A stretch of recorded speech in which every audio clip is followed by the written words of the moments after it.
We are about to start. I think people are still coming and trickling in.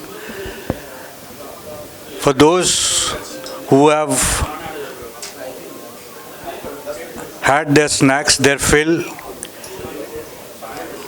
can we request all the members to come and take their seats? Good evening, sir. Members. So we are about to start in the next 5 minutes. May I request all of the members to come in and occupy their seats?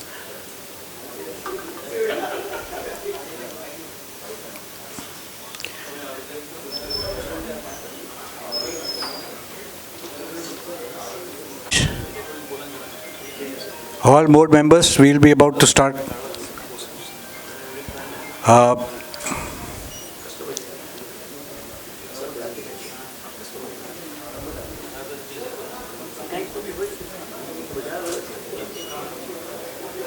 May I request all the sponsors to be in the room, please? We are about to start, so if you have done with your snacks and about to get your tea, please get it inside.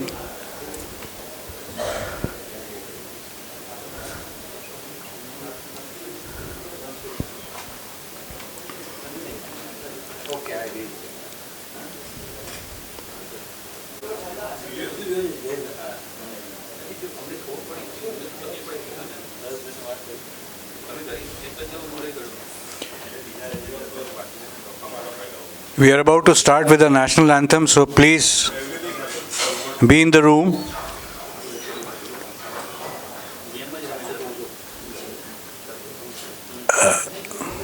Karthik, can we have the sponsors led in, please? We have people from Messe München. Nila is already in the room.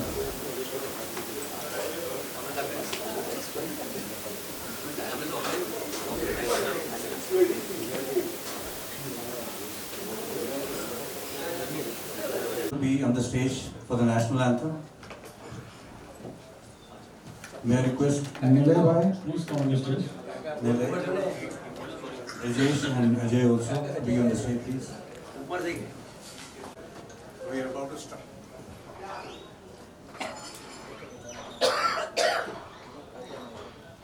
जनमन अधिनायक जय हे भारत भाग्य विधाता पंजाब सिंध गुजरात मराठा द्राविड़ उत्कल बंगा विंध्य हिमाचल यमुना गंगा उच्चल जलधि तरंगा तव शुभ नामे जागे तब शुभ आशीष मांगे गाए तब जय गाथा जनगण मंगलदायक जय हे भारत भाग्य विधाता जय हे जय हे जय हे जय जय जय जय हे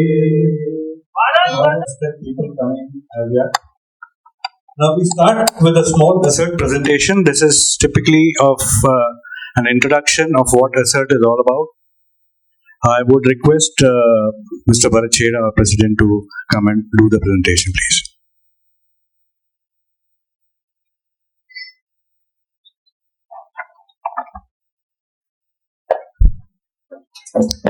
Hello. Thank you, Kaustubh. On behalf of ASIRT, I welcome all the members and the guests and the sponsors for the day to 123rd Tech Day. Thank you. Presenter.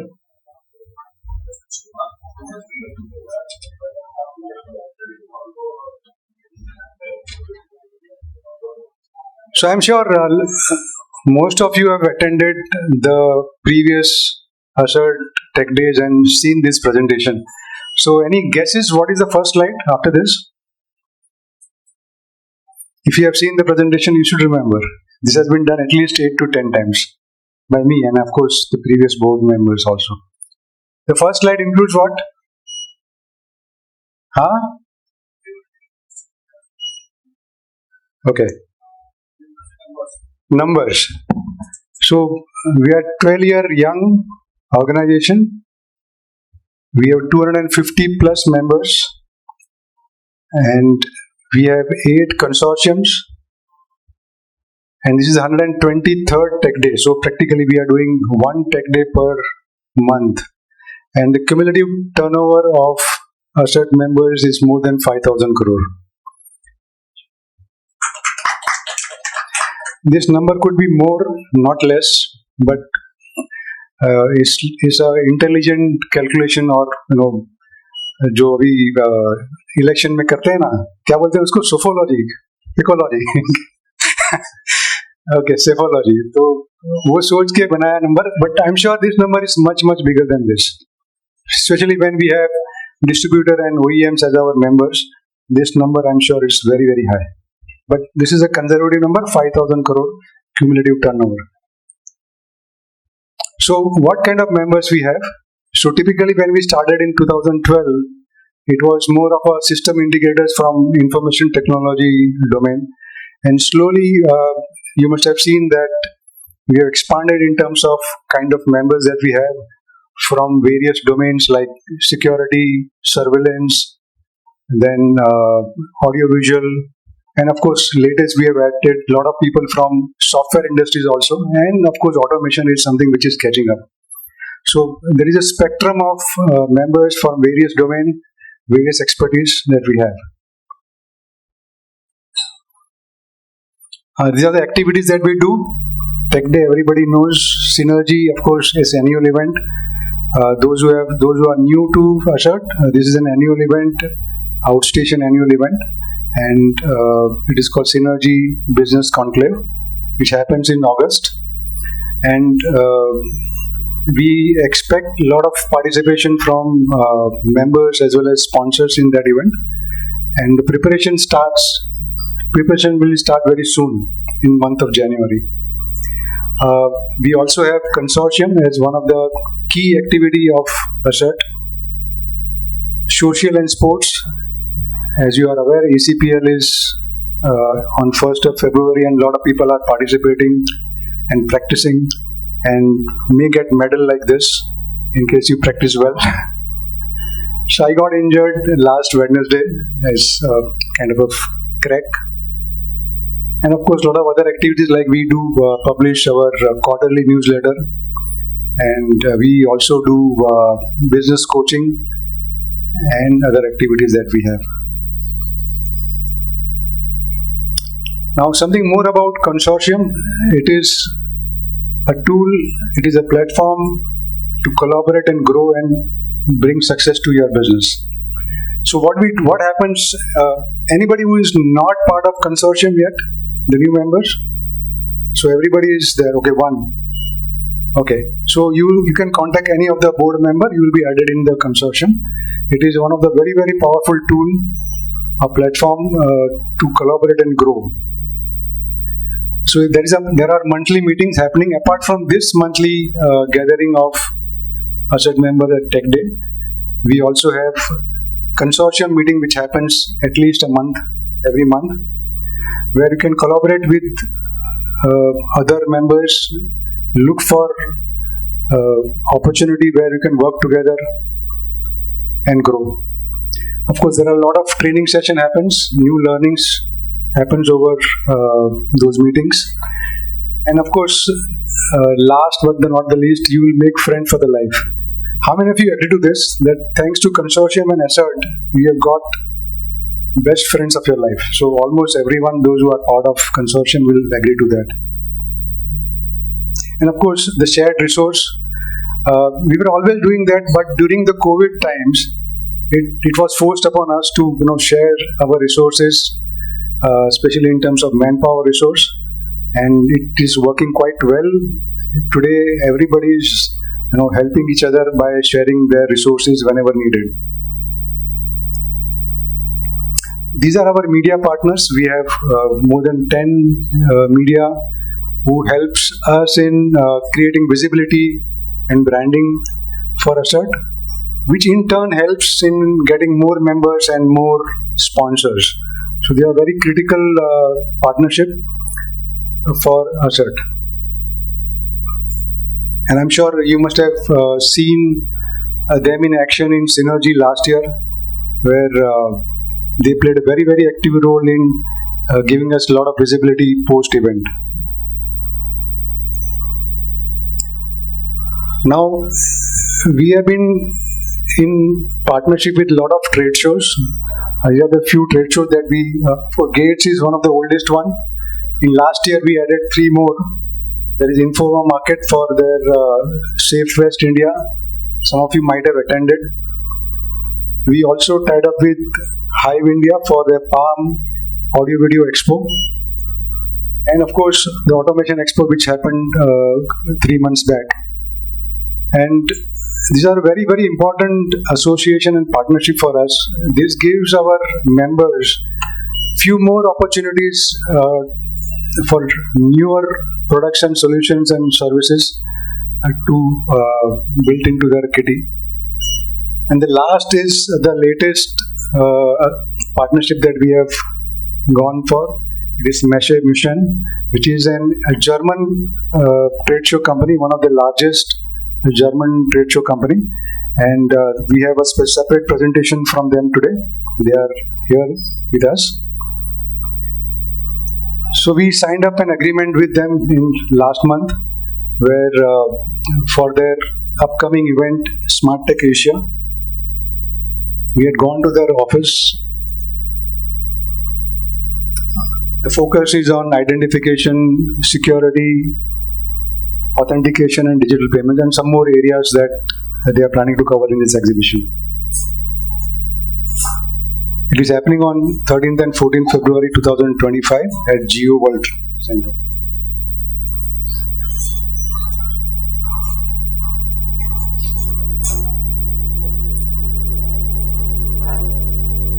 भाई क्या हो रहा है?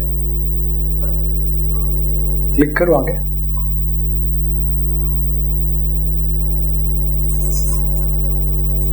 पिक्चर नहीं आ रहा है.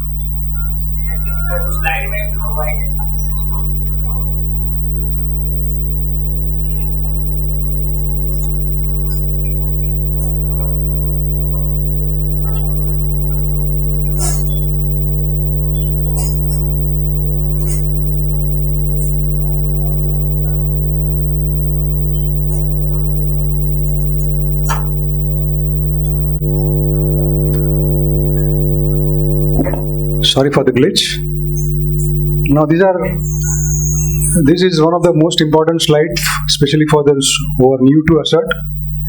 What is ASIRT? So if I have to define ASIRT in 2 words, these are the 2 words: collaboration and friendship. It's a great platform to collaborate with fellow members, and you will find best of your friends, which you have never imagined that you can get it from this community. These are the few important email IDs. I'm sure everybody is aware about it.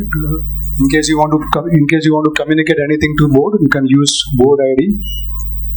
In case you have any grievance against an OEM or a brand or otherwise, you can use grievance ID. Now, members ID. How many are using members ID? Members at assert.in. Anybody? Yeah, few.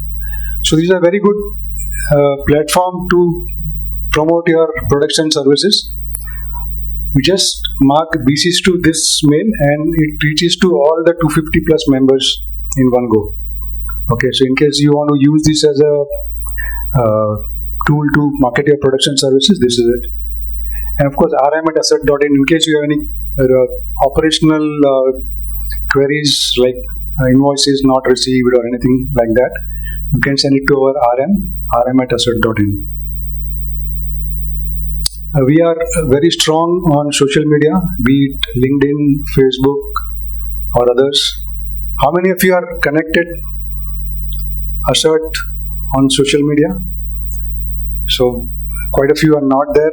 I sincerely request you to please search ASIRT India on any platform. You will get, just please like and connect with ASIRT platform. Facebook, LinkedIn, YouTube. Now, YouTube is a very, very rich. We have a lot of rich content there. We have all the Tech Days recordings are available for your reference. Of course, we have started with Instagram also. These are the few WhatsApp groups. In case you are not part of that, contact any of the board member and we'll help you to get in.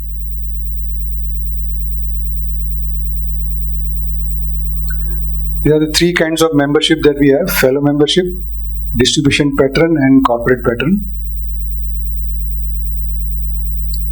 So I'll just skip this, like who can become what.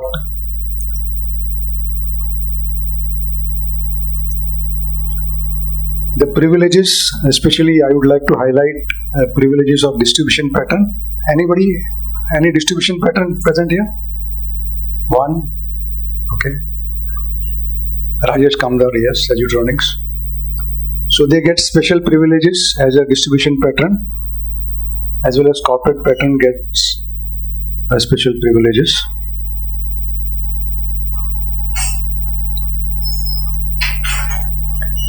The fees, everybody is aware, from 1st April 2025, fellow member will be paying 9,000 rupees, patrons 40,000 rupees, and corporate patrons, distribution patron 40,000 rupees, and corporate 1,25,000 rupees. These are our corporate patrons. Anybody present from corporate patrons? Okay. And these are our distributor patrons. Rajesh Bhai from Edutronics is present here. These are very important members, patrons for us.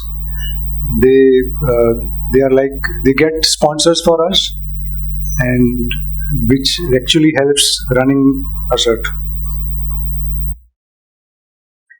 Last but not the least, it is ASIRT is of the member, by the member, for the member.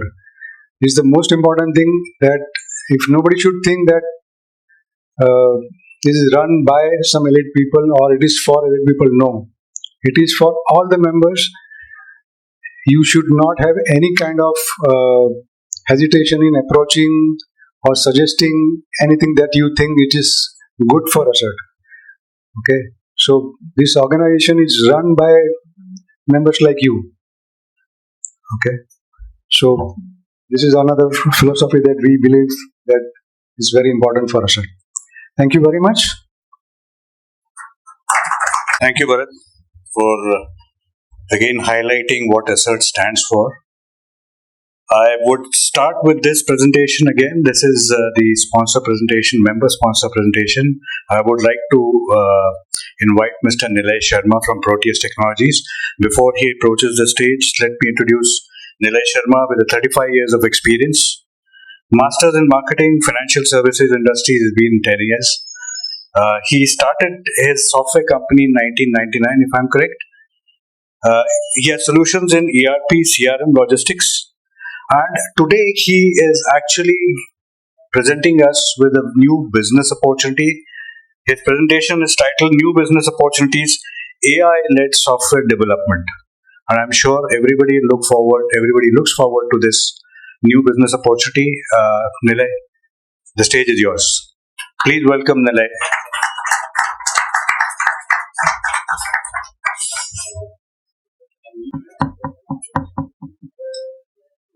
ये होने दो. Kandap is the intelligence behind all our thing. वो कहते हैं ना, he is the magician. मैं तो वो magician का assistant हूँ, but not that kind of assistant जो normally magic show में देखते हैं. मैं अलग किस्म का assistant हूँ. नहीं तो back bench में लोग बोलेंगे गलत assistant लेके आ गया.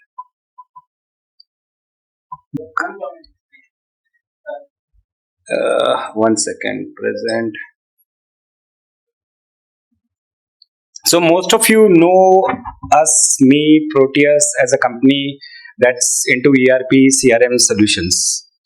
Many of you are working with us for prospective customers, and we have, that's the area that we've been in. But over the years, last 2 साल में ना, we realized that in our office there's a lot of work, a lot of development that AI can do. ये और normally बाहरों फूल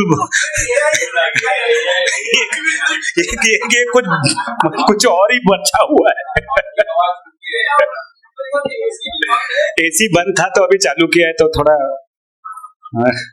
तो over the last करीब एक साल से वी रियलाइज के AI can be use for software development. And पहले ये प्रोजेक्ट जो हमारा था ये we started it at our and के can we get, and it's not for reducing people, it was mainly for productivity and efficiency. के भाई can we get things better faster and for cost effective. Once we become cost effective तो हमारे client के लिए भी cost effective है, and then we can do more business.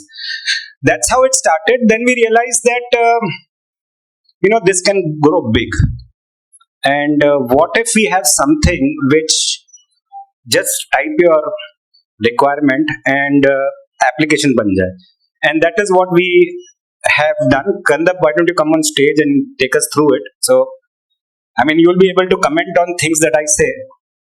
So, mic. It's okay. I think many of you must have seen a lot of content, lot of applications being built using AI. There is one which has gone really viral, which is called Bold.new. So, if you have seen it, so these platform, what they do is that, is it coming? What they do is that they actually kind of build a front end. It does not build enterprise application. Enterprise application is not like a small screen or a to-do list or a kind of like appointment booking system. It's not that. Enterprise application requires a lot of things. It requires a lot of security. It requires audit trail. It requires support of large volume of data. So these applications essentially are good toy kind of application. They are not readily usable for enterprise class. That's what, and we have been in enterprise class business. So we thought that what is that we can do to build an application which is going to be suitable for enterprise class. And so that is why we started working on this. Around 1.5 years back, we started working. And if you we will show you a quick demo of the application also, because we don't have a lot of time. We can't go into too much detail. But then this entire application also built using AI. Right, so those of you who are not taking, are into software and not taking the advantage of AI, so I would sincerely suggest that you should check it out, because what we actually in using AI, we have been able to reduce our total effort by 75%. I mean, what we could do in 100 days, now we are able to do it in 25 days.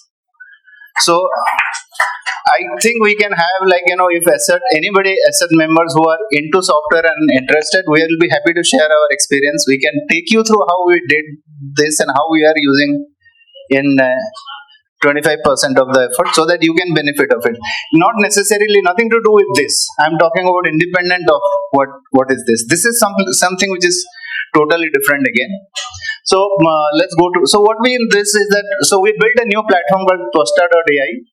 So this, what it does is that it allows you to build a business application really without writing a single line of code. Okay. So, but you have to write a lot of description of what you want. Right? So it becomes very difficult. People say that AI can do this, AI can do this. That is true. But if I have to describe in my experience of working with 4 years in AI, what I realized is that AI is like a genie, but it is deaf. So if you give a wrong command, it will generate something completely different. So I was working on a AI model. It's a offline model I was working. So the model was a mix of image and text both. So I gave a command, say that give me a code in Python. So get me an image of a Python snake. So this is how deaf it is. So you have to describe it very clearly. So what we have done in this platform is that we have tried to tame the AI in such a manner that even if you give a wrong description, you are not going to go anywhere. So you do not have to be really a prompt engineer to do this application. So let's. So it's actually kind of if you can build application in 25% of the time and effort, I'm sure there would be a lot of new opportunities that will get created. Today there are many businesses who do not think of having a system. For example, you need a system. You want to use a system just because it is a headache. And one of the most, it's like, we have been in ERP. One of the most difficult part of the ERP is that it is generalized, right? So it has got a lot of master requirement, lot of implementation effort, but if I make an application which is specific for a kind of business, I don't need to have so many set up so many masters, so many business rule configuration. It can be straightforward and simple. So that is how the AI is changing, not just changing the way people do software, it also changing the way people design the software. Right? You don't need to create so many masters. A lot of things can be hard coded, because changing a master and changing the code is actually same amount of effort in AI. If I just want to ask one question, how many of us are actually doing some kind of software development work? How many of us get clients who want a software, but we let them pass inquiries? मुझे एक everyone, I think, everyone. So this presentation is for those everyone. Don't let it pass. There is a method now that it can be available at the shortest time and at a lower cost. So don't let your software requirements given by your customer, don't bypass them. I mean, there is a method and you can do it. So that's what, when we say no coding skills required, that's what we are aiming for in this meeting. We want all of you to start accepting that, have a look at what this can do, and then आप खुद decide कर ले ये worth it है कि नहीं है. Okay, so this is where magic में assistant magician ये. I thought you are going to do the magic. No, तू बताएगा. Okay, so you go into I'll just directly go and get technical छोड़ता हूँ मैं. I am coming on the way actually, I think. तो तू type कर. No, it's okay. I can't type. Go ahead and do it. नहीं रहने तो पीछे कुछ गलत कर दिया तो नाक कट जाएगी. So this is a alpha software, not even beta. So actually we have been just using this ourselves for our internal use. So it can crash like any other demo that happens. Alright, so this is basically the dashboard of the application. So these are all the applications that are created by Nilay. Okay. So let's not get into what he has created. Let's create a new application and see how it works. Which one do I have to save? No, you need to save that one. This one? First one, yeah. There's a save button in the right side here. तू इस side मैं No, it's okay. Kandar तू side. Yeah. So I'm creating a new application. Basically, this will describe your business requirement. So it's like you can give a full 20-page description here, or you can just give a 2-line description. अभी I'll give something which is आप add करना add कर लीजिए, but I'm giving something जो सबको शायद जरूरत हो, which is like service tracking, person tracking. ये तो I'll just write. I don't know whether you can see it.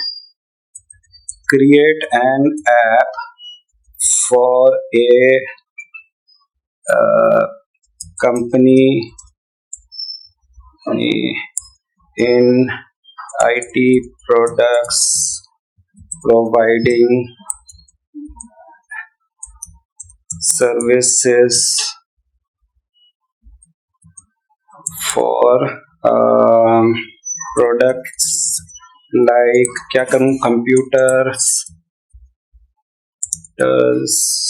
और बताइए ना कुछ printers laptop etc. तो थोड़ा कॉमा फुल स्टॉप देके कर, नहीं तो ये एआई है कहीं पे भी पाइथन स्नेक लेके आ जाएगा. अच्छा ठीक है. कॉमा प्रिंटर मैं इसके लिए बोल रहा था मेरे पीछे ही रहो. It's okay.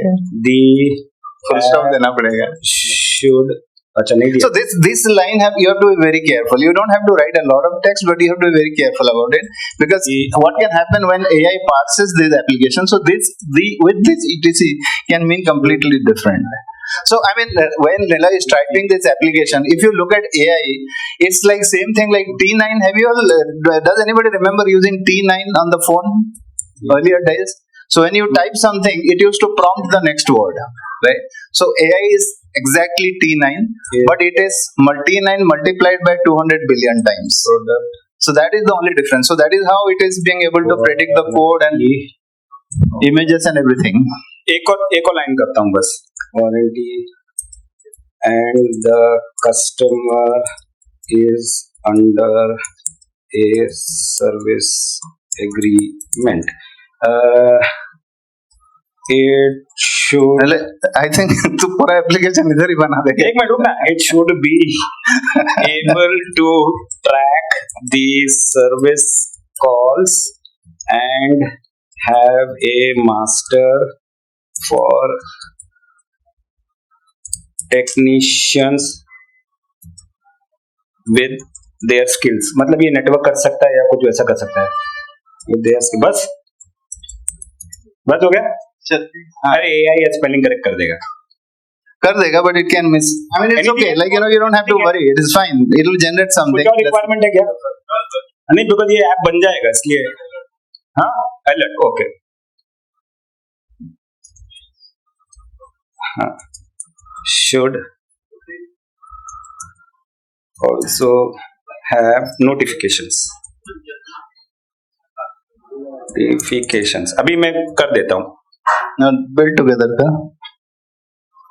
So this gives you options to, how you would like the AI to, should it make it bigger, should it stick to the scope, should it try to make it more comprehensive.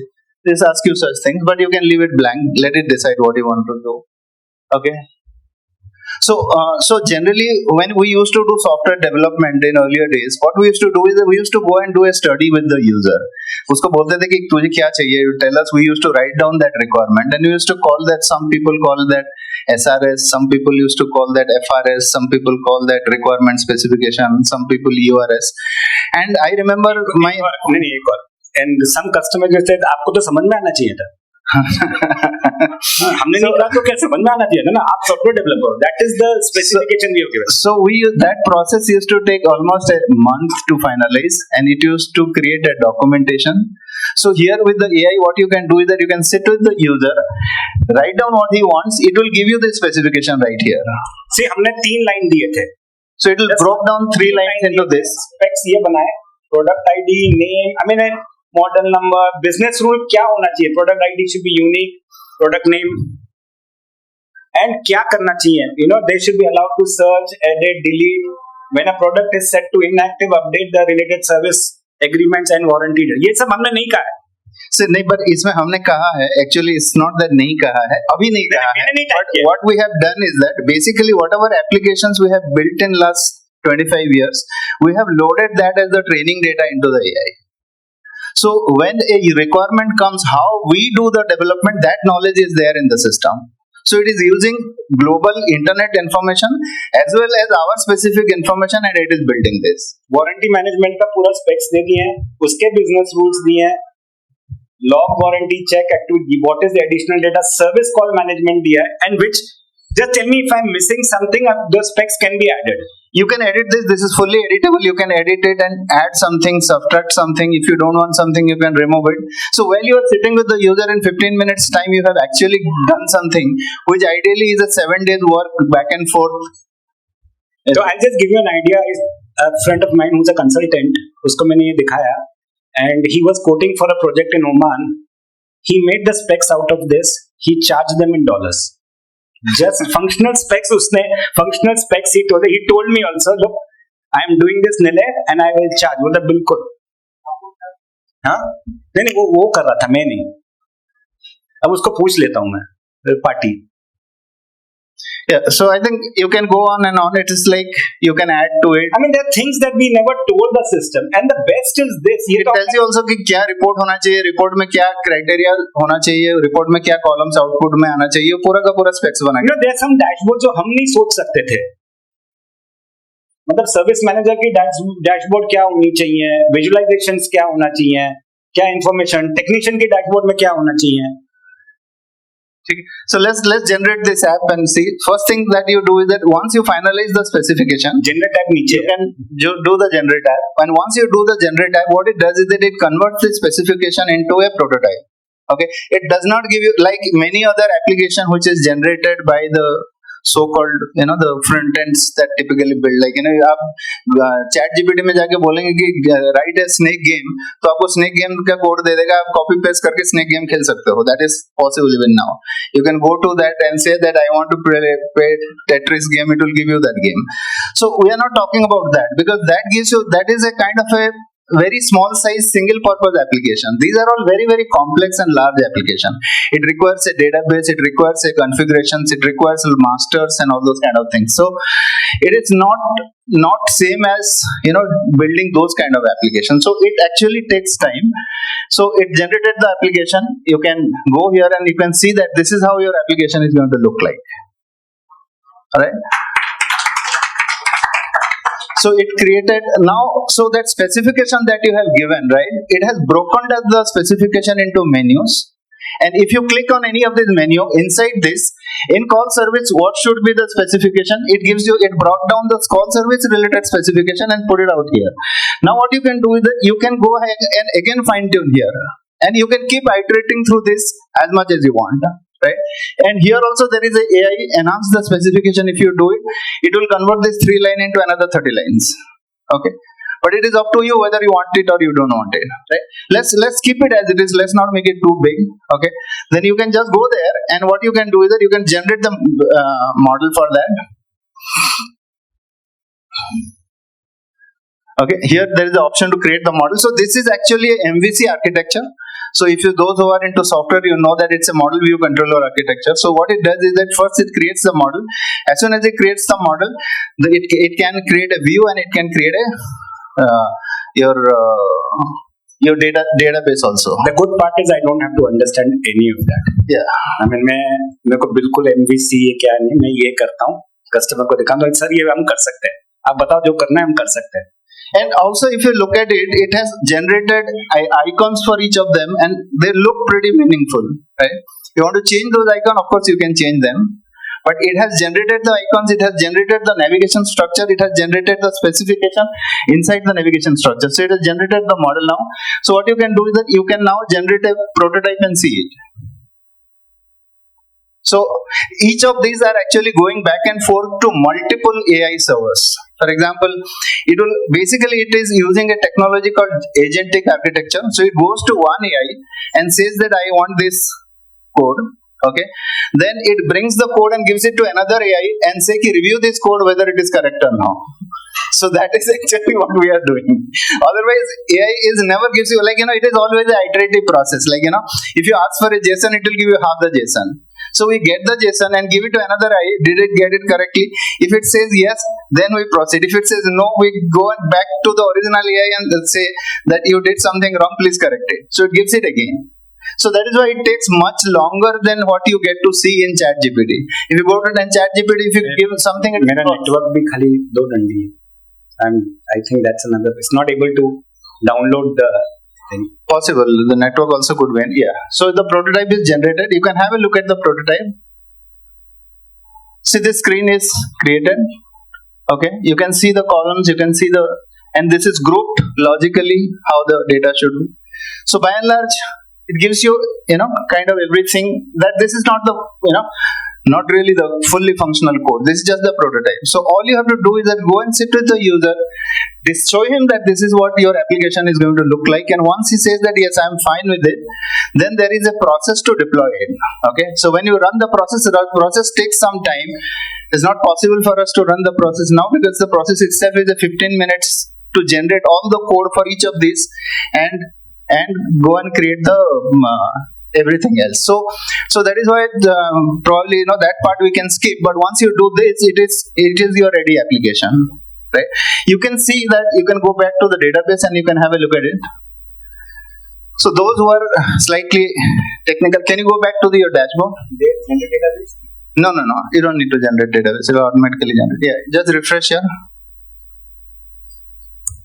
So the application is IT Product Service Management application is available now here on the dashboard. So you can go back and modify it as many times you want, iterate it as many times you want. Click on this and go to the database.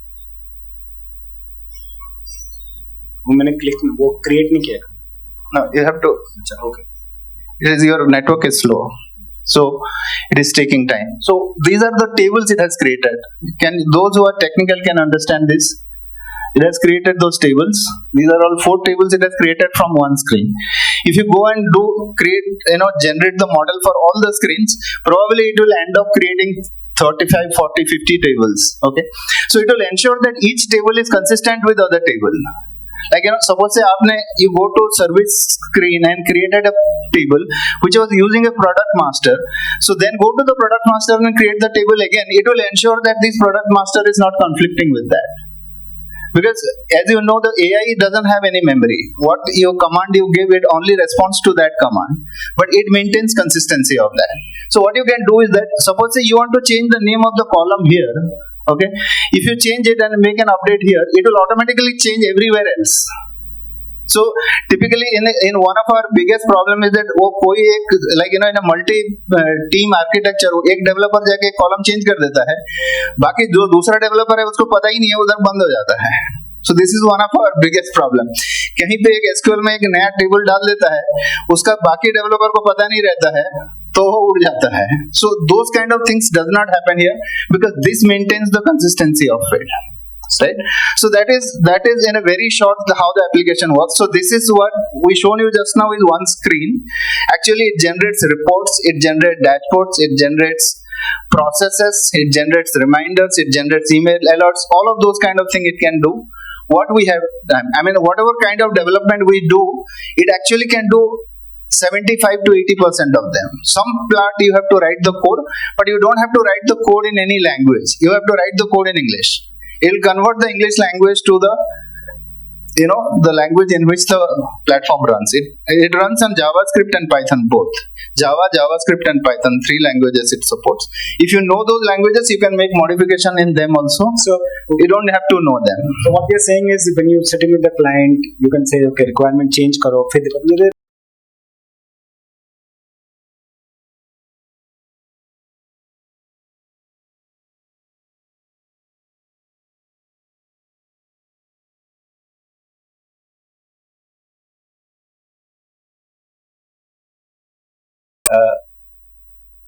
Though it's an alpha or beta state, we would like to work with some partners for a particular period of time.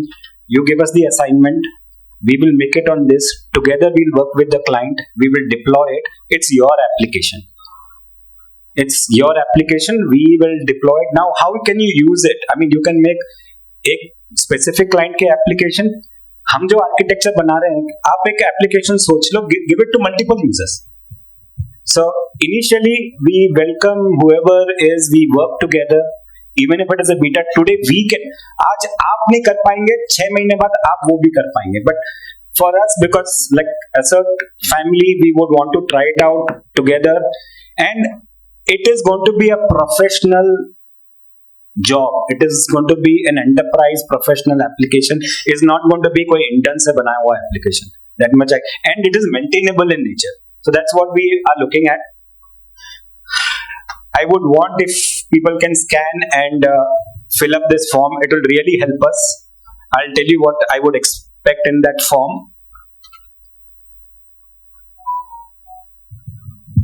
Google form है, आ रहा है? आ गया ना?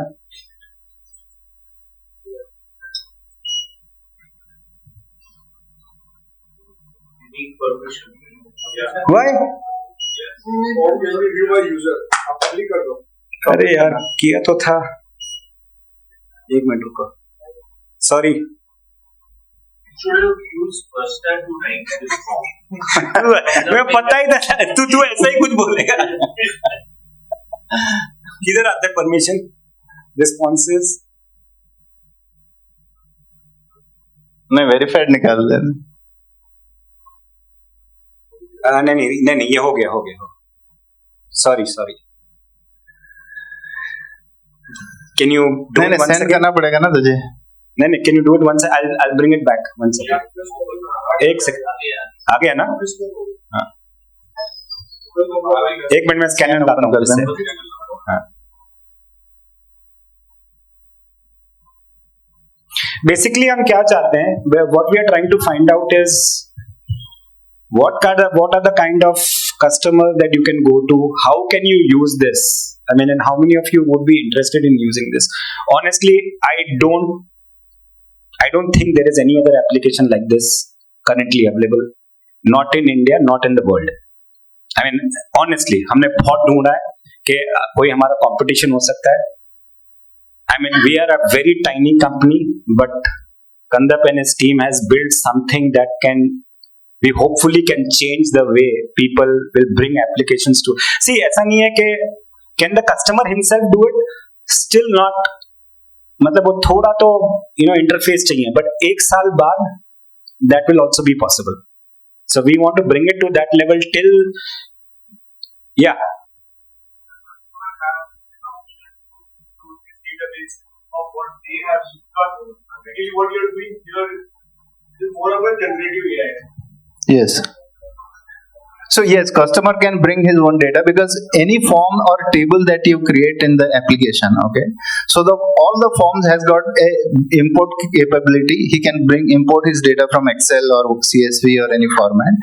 So also the application that is generated, right, which is created by the AI, that application itself is AI enabled. Means it has got a AI chatbot. He can chat with the data. Right? There is a AI data extraction facility inside this. There is agentic AI inside it. For example, let's say that customer says that I want to have, we need at least half a day to describe all the features of this. But just to give you an idea, you can go back. Nila, can you go back to the application? मैं application में जा रहा हूँ. Can you go back to Tosta? हाँ. So go to the same screen which you generated just now. Okay. So it is not just that once you generate the screen, nothing can be done. There is a lot that can be done. Go back to that option, same option, service call, and here you can go and say design workflow, right? So in this workflow, what you can do is that click on that. So it gives you a drag and drop ability to create a multiple level steps that you want to do when this particular form is filled. Right? So you can go here, drag an activity, and you can decide what this activity should do. You can define multiple level approval. It's like a flowchart also is there. So this code also system generates. If I had given an approval requirement saying that I need the manager to approve first in 3 days, if he doesn't approve, it should go to the next level. This diagram also it would have drawn. But because I didn't give any of those requirements, it has given me a blank one. Here I can go and add. Here I can go and click on this and put a condition here. On which condition it should flow to this. Okay. You can drag drop on this. We are running out of time. So yeah, I think. Yeah. So yeah. I think we should jump to Q&A now. So this is what we have shown you only is the 5% of the entire application. There are 95 things. Other than that happens. Let's open to questions if anybody. Yeah.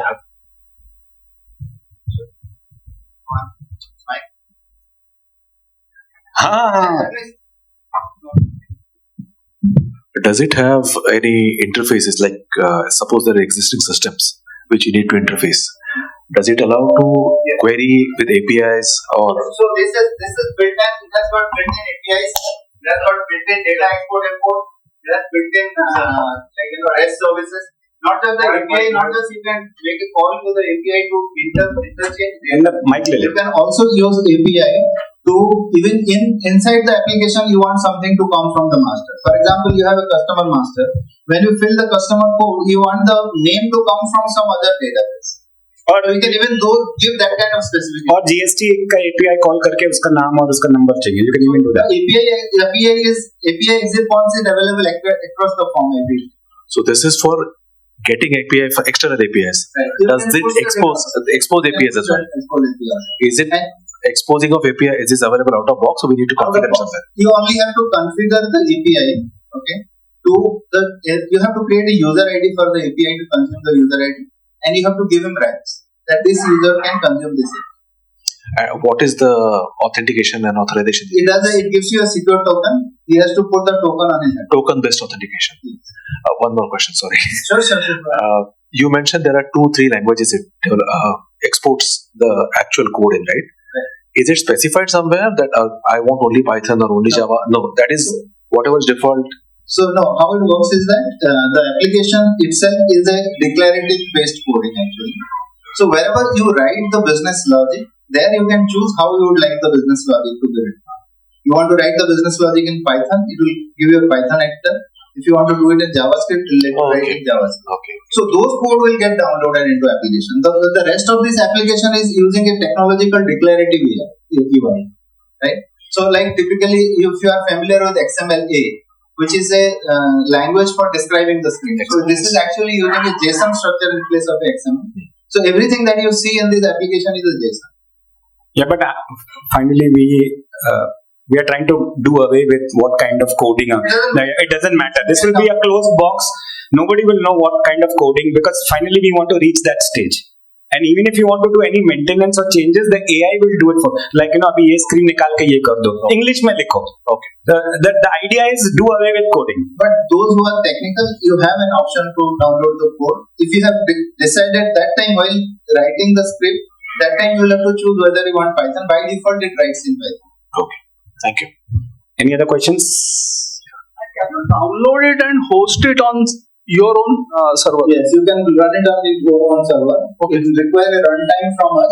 Okay. So you can get the runtime and you can run it on your own server. And what underlying database does it use? So it supports, currently we are running it on Oracle, but it supports Postgres, it supports MySQL, and Oracle, Postgres and MySQL.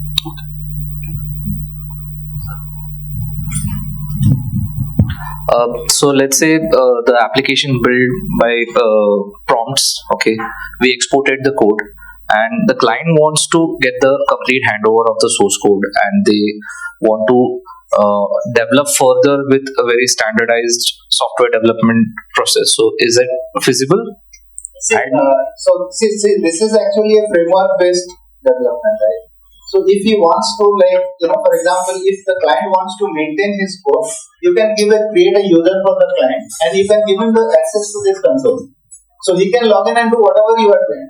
So there are multiple developers you have, right? So each developer can do it. Base control. So you see, anything that you want to change in the code, you will have to change it on the platform itself. Okay, so there is a dependency on the platform. So without platform, nothing can't be changed. You can download the code, but the code will be. It's a build. It is going to be built out. Yeah. But since Python doesn't have a compiler, the code is visible. Right? So somebody wants to do that, he can technically do it, but that's not how it is intended to be. Okay. Because the codes are written in a fragmented manner. It's not written in a one monolithic sequence. Okay. And how is it compatible when we get into VAPT? So what happens in this code is that the VAPT and all those are provided at the framework level. Okay. Security, VAPT, all these are provided at the framework level. So what he can do, anything a business application requires, he can do everything, but he can't do anything other than what is defined in that. Okay.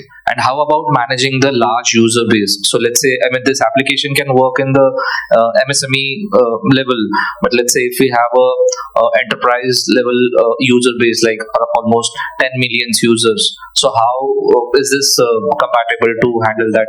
This can this is actually using the same underlying framework that we have been using in our application, which was before the AI came. So it's not something that is built. The framework of one on which the application runs is not something new or untested. We have been using this for 25 years. We have tested it with 30,000 concurrent users have used the application. If it goes beyond 30,000 also, we are quite confident it will work because it scales up the applications and scale up vertically as well as horizontally. So what I mean by that is that you can have multiple servers on the cluster. It supports Kubernetes cluster. It runs on multiple server cluster. And if you're running on our platform, if the number of server falls short and the users become more, it automatically provisions a server on the cloud. Okay. But if you are doing that outside our cloud, you can host it on your own hosting, then you will have to take care of it. Okay. Cool. But there is absolutely no issues in the scaling, and some of our customers as of today are using more than 30 terabytes of data. Okay. So large user, large size data not a problem. And what if when this is multi-tenant? So what you can do is that, suppose say you have got 5 clients, so each of those clients can have their own database. Okay. Okay. And the same application they log in. When the login system identifies which tenant this belongs to, it takes him to that, and he gets to see only his data. And you develop the application only once. Okay. Good. Thank you. Is there any other question? Any other questions? Okay. Thank you everyone.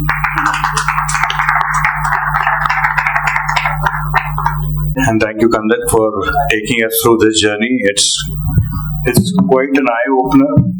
I'm wondering as to what happens to all those educational institutions which are really taking up pains. We going and positioning a lot of development tools with them as a solution. So everything, possibly they should shut their windows because everything goes out of the window if you go and just tell them avastha is here. हमारी अवस्था क्या हो जाएगी फिर? So anyway, thank you. It's quite an opportunity. Yes, we'll discuss this offline in detail. So, any member who is not sitting in, please, can you make yourself comfortable in the room? We have some very interesting tie-up that we have had very recently. As Bharat mentioned, we welcome Messe München, the trade tie-up that we have had very recently. Let me welcome Brijesh Nayak and Ajay Gore. May I request Brijesh and Ajay to be on the stage and take us through what Messe München is all about. Just to give you a brief, it had a focus on identification, authentication, digital payments, but now it's increased more with the Internet of Things. Artificial intelligence, we just saw a glimpse of what it can do for you, and e-security, to say the least. Here's Brijesh and Ajay. Thank you. Over to you, please.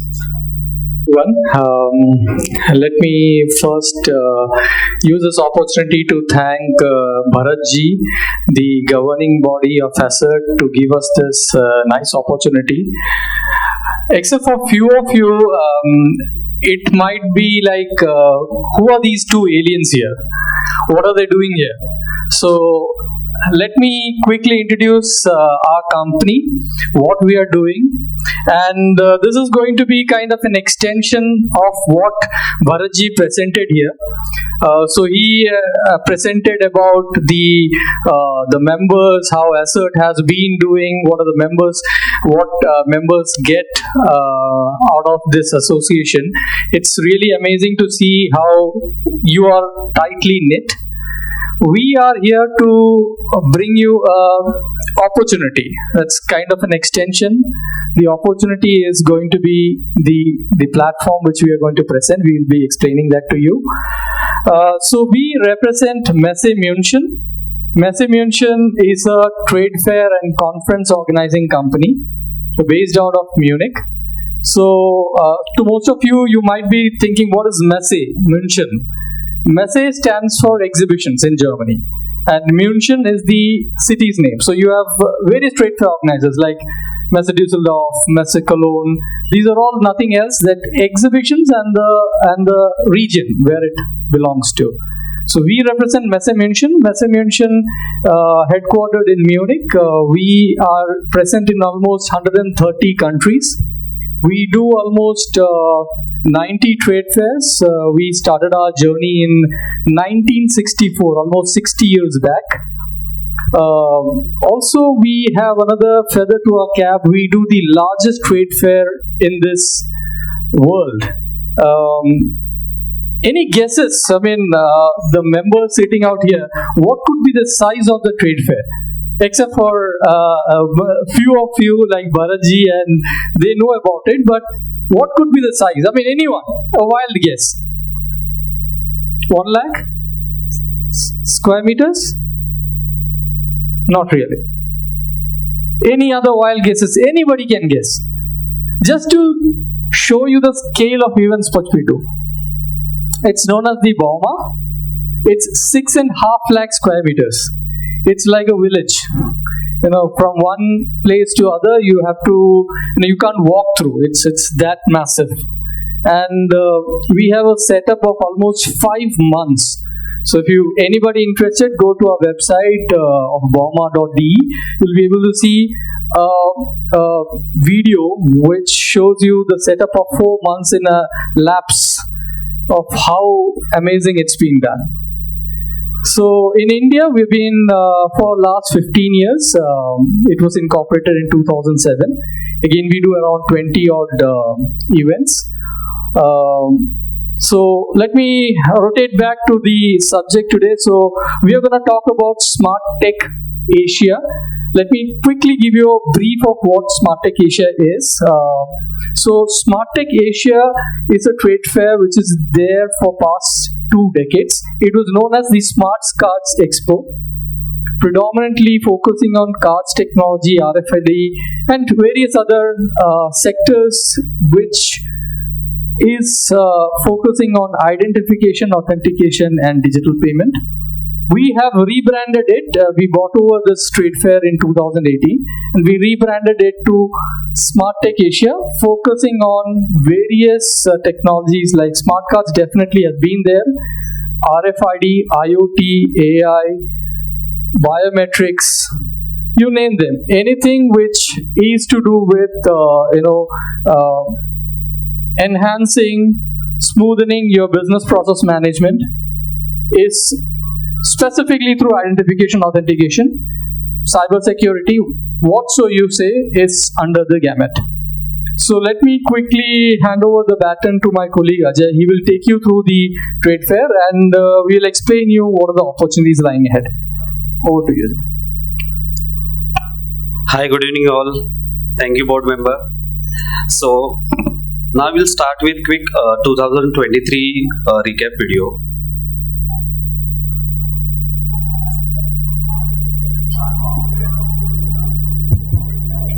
So in 2023, this trade fair was organized along with another event called Electronica Productronica.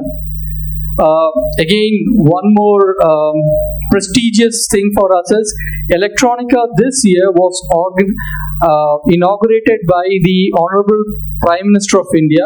First time in the history of India that he came to a privately organized trade fair and he inaugurated it.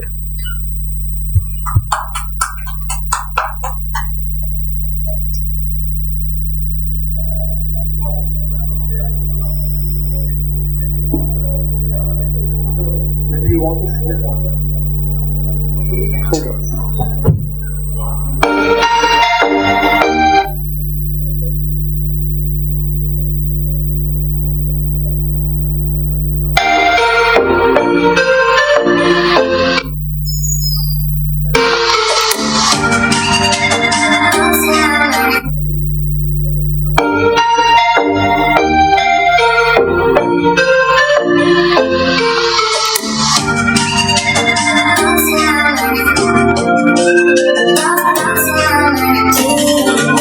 Smart Tech is going very well with a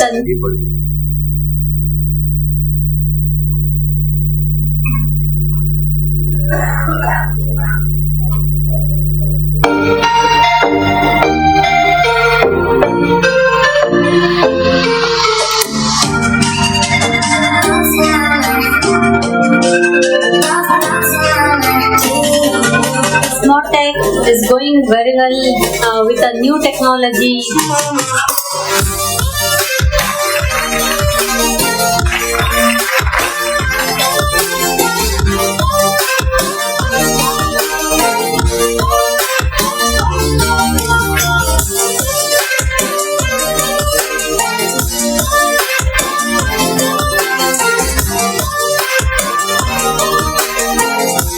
It's a pleasure to be part of the Smart Tech 2023. Smart Tech is one exhibition wherein the real crowd comes in. So overall, it was a wonderful experience.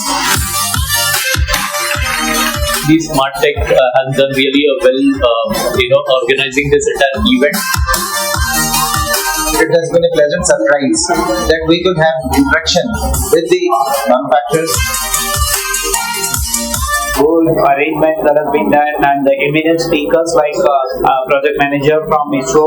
On day one here also was very nice, and lots of people, lots of vendors, printing technology people who came up to meet us, a lot of clients from industry and government who came up to meet us, especially with reference to smart cards. Bharat ने digital India अभियान के तौर पर पूरे विश्व के सामने रखा है। मुझे खुशी है कि 8 वर्ष पहले शुरू हुआ ये अभियान बदलते हुए समय के साथ खुद को विस्तार दे रहा है।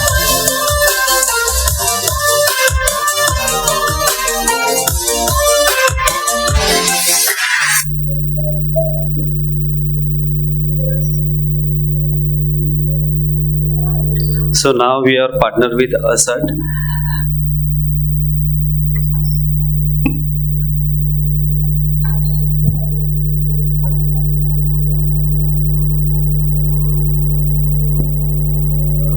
So what are the benefits ASIRT members will get?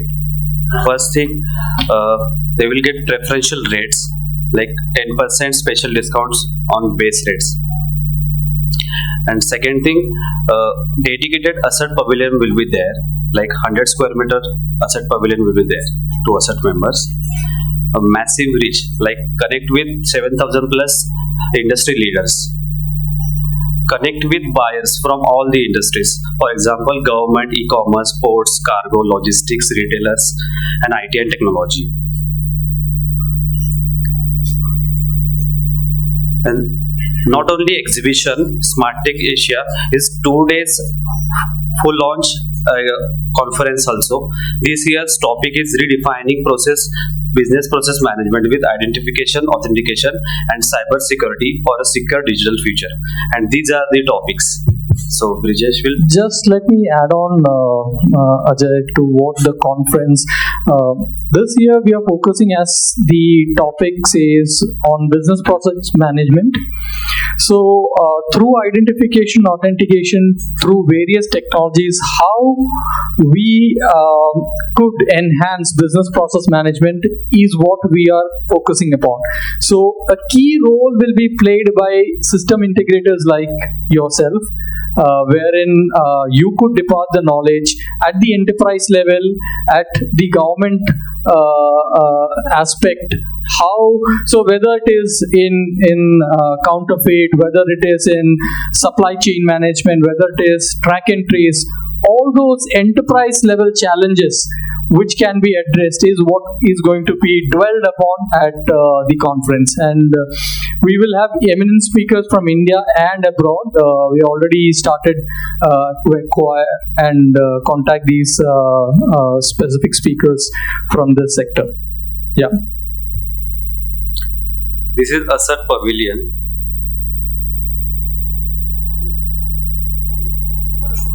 This is our currently hall layout where all the companies are participating, like from different industries and different countries also. So this is Matica, he is from UAE, then Exim from Turkey, then South Korean company, Digital Identity Solutions. And this is ASIRT Pavilion, a dedicated ASIRT pavilion for ASIRT members.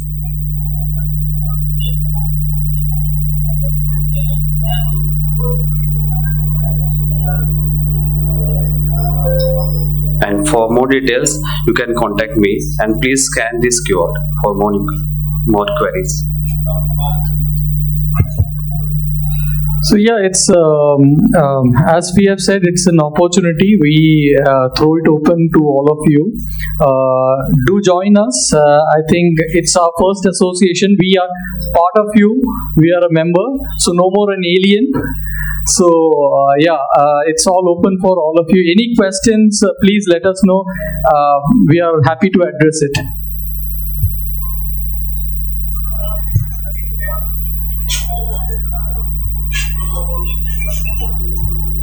I think we were so clear, and so no one has any questions. Okay, thank you so much for this opportunity. Thank you, Brijesh, for the insights into what Mission is all about. And I'm sure people would have started preparing their plans to participate and be a part of the ASIRT Pavilion. We will be sharing more details later. So, as you all know, ASIRT is growing. It is because of the members who keep on joining us. We have some new members who have joined, and I think we would like to introduce them, but I think it will be a quick break that will help us. We've gone through a lot of information for now, so let's filter that. Let's take I think it's a 10 minutes break, 10 to 15 minutes break, and please be here in time. So we'll call it a break for now. Thank you.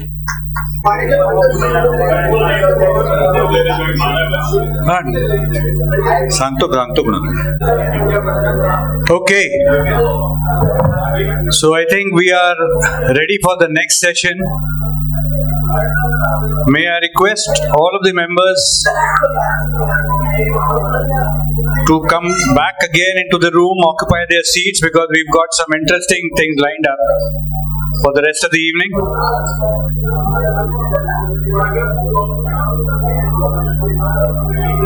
All members,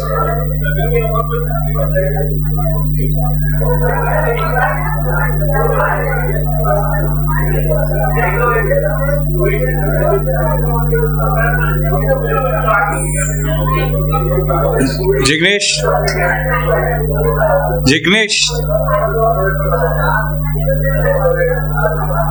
can I request all the members to occupy their seats, please? We are about to start with the next session.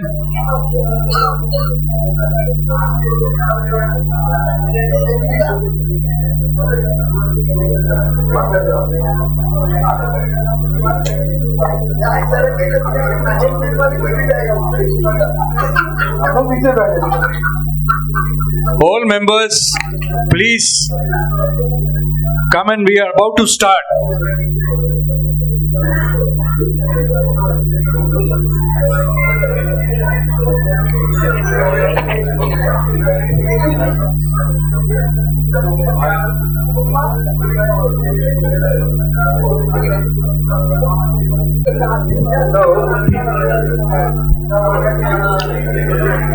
So, as we are aware, may we have the doors closed, please? Pranav bhai.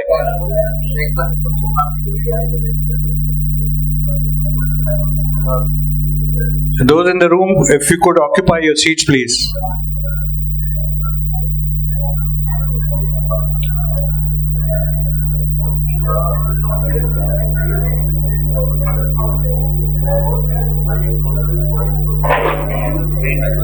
As everyone is aware, ASIRT as a family,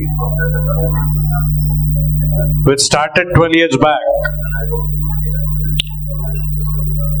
is ever growing.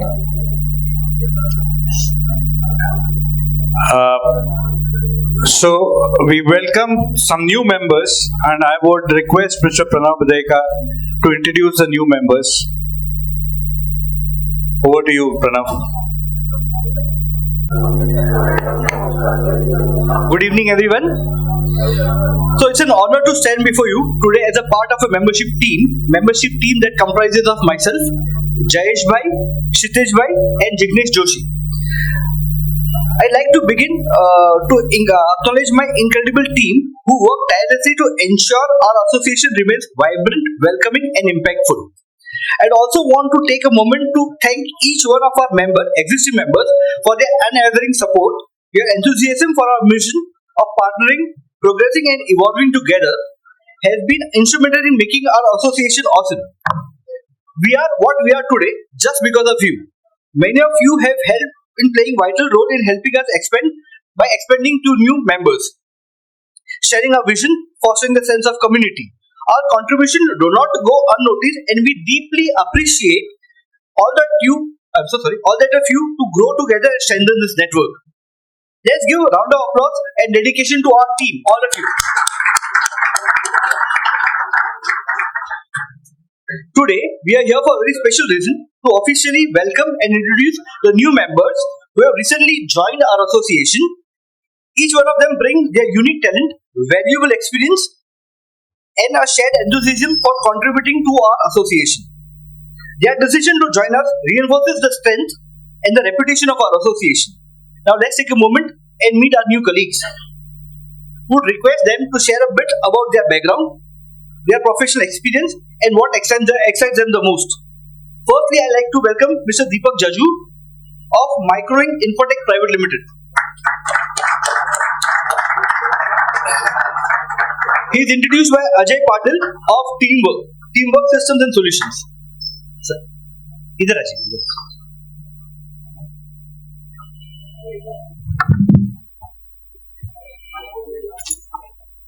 Sir, I'll call everyone. Please. Mr. Bhavesh Vora. Bhavesh Vora, Arihant E-Recycling, introduced by Mr. Shailesh, Kodiar Infotech, Kamlesh Gupta, KG Infotech. Lastly, I don't know, he was running late, but Mr. Umesh Pakhare of Pakhare Technologies, introduced by Suresh Verma, Gigalink Technologies. Thank you.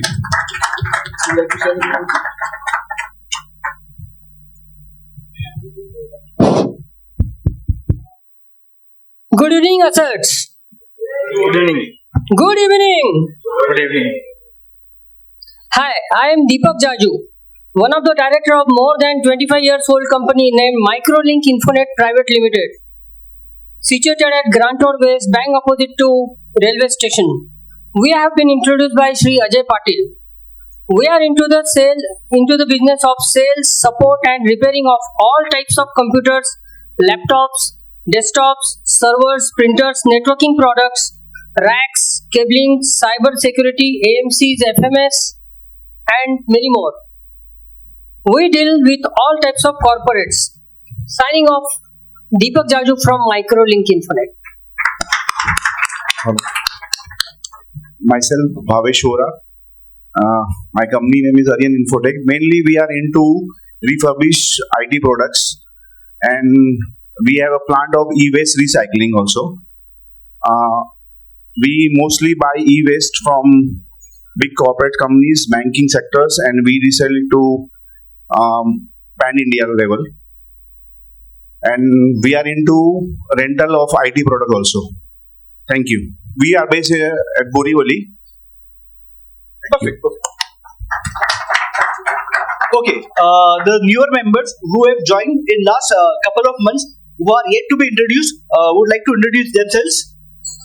Anybody there? Okay, thank you for your time, thank you for your patience. Thank you. Thank you, Pranav, for welcoming the new members in the ASIRT family. Look forward to working with them very closely. So, we come to one of the most important part of all these years that we've been discussing. We as SIs and we as human beings always have challenges. SIs all the more. We saw a couple of challenges when it started here. One, Bharat Bhai did it single-handedly. The other happened with with Nilay. Nilay also did well. So there were two blacks, but he turned it into whites. So SI challenges is something not very new to us. So what we've decided, we've had numerous discussions in our WhatsApp channels and otherwise also whenever we meet. So we thought that we'll actually give it some kind of a shape and have these panel discussions the first one to start with, but we probably think that this will be the way to go for all the tech days, so that we have more deep interactions, we have more attendance to discuss this, and we'll probably find solutions as we discuss with the partners who are present. And for this opening session for the panel discussion, the topic being current challenges of SIs and the path to growth. I would like to welcome, of course, it is strategies for a sustainable future, which goes without saying. So I would like to introduce today's panelist, Mr. Uday Gonkar, AG Digitars, to be on the stage, please. Mr. Jitendra Gupta, Pioneer IT. Please encourage them. We've been encouraged to have them here. Jnanesh Kulkarni, Delta Craft. Ashwin Kumar Dadav, Access Infoway. Ashwin. Now's your time. Ashwin, here. Francis Fernandez, Master Computers, and Bhavyan Kothari, Infinity Systems. हमने सुना था कि खाली cricket ground पे ऐसा होता, वैसा नहीं है, यहाँ भी वही है. So please take your seats. I won't know where to start from, whether left to right or right to left. But anyway, what works naturally for all of us. So I'm quite comfortable standing. Since we have only 3 mics there, the 4th one is here. I'm left with no choice. So what we're looking at, discussions normally happen as to the challenges, individual challenges, but what we're looking at, that we'll put forth to all these panelists with the customer as a focus, because that's the business focus for all of us. Without customers, we are nothing. And the peripherals in terms of sub-distributors, OEMs, our partners, our fellow collaborators. So all the challenges, normally it starts with, my first question would be the client approach. Each one of us will have a different approach. I would start with Bhavyan as to how he would go about having a client approach in terms of newer acquisition of customers, as well as in comparison how to retain the existing ones. Bhavyan, all yours. Thank you, Kaustav. Basically, when it comes to new client approach or acquisition, mainly it starts with which level of customer that you're meeting with. For me, at least.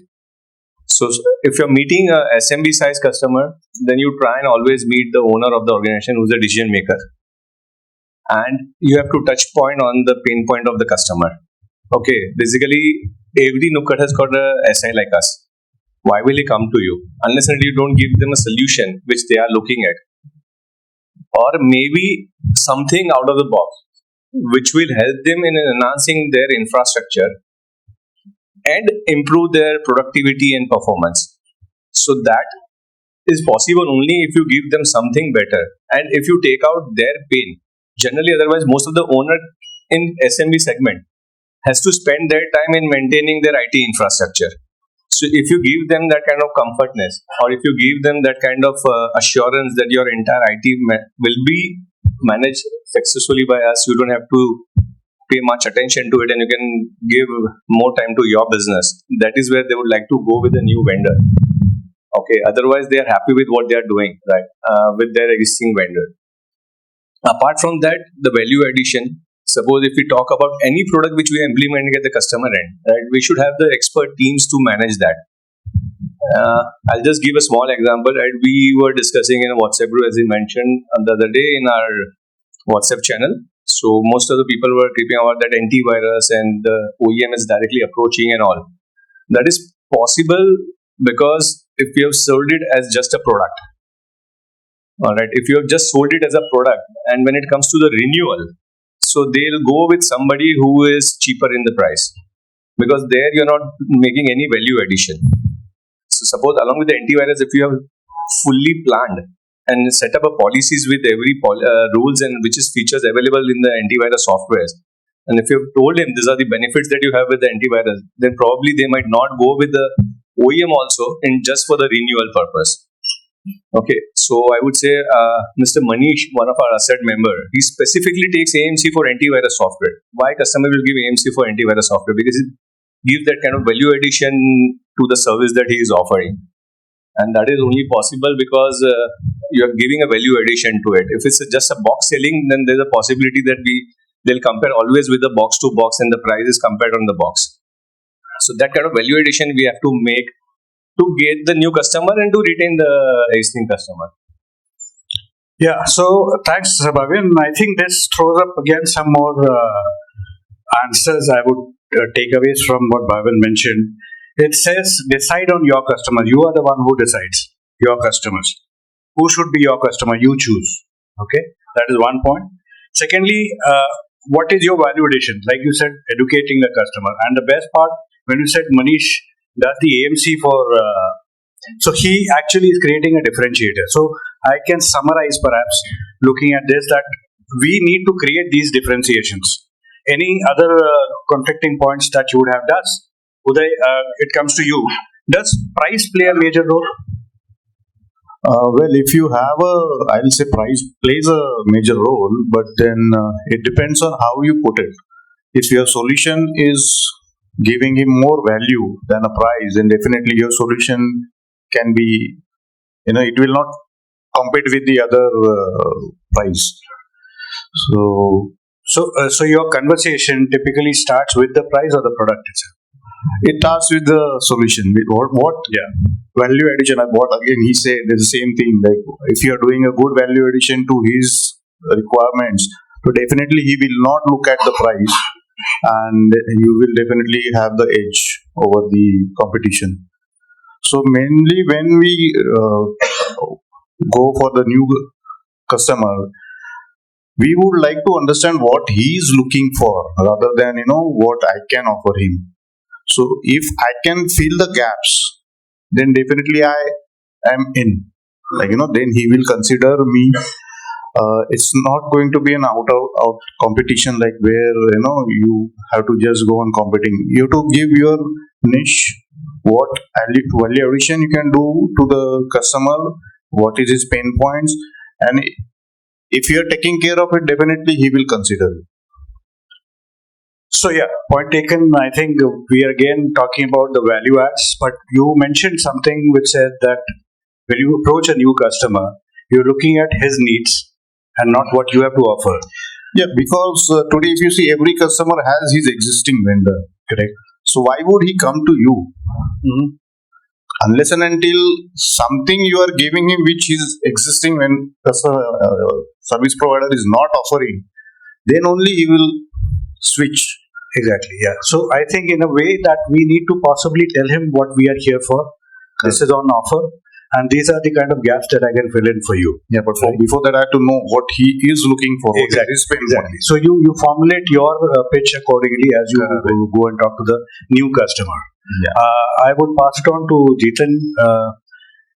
You have again a large base of existing customers.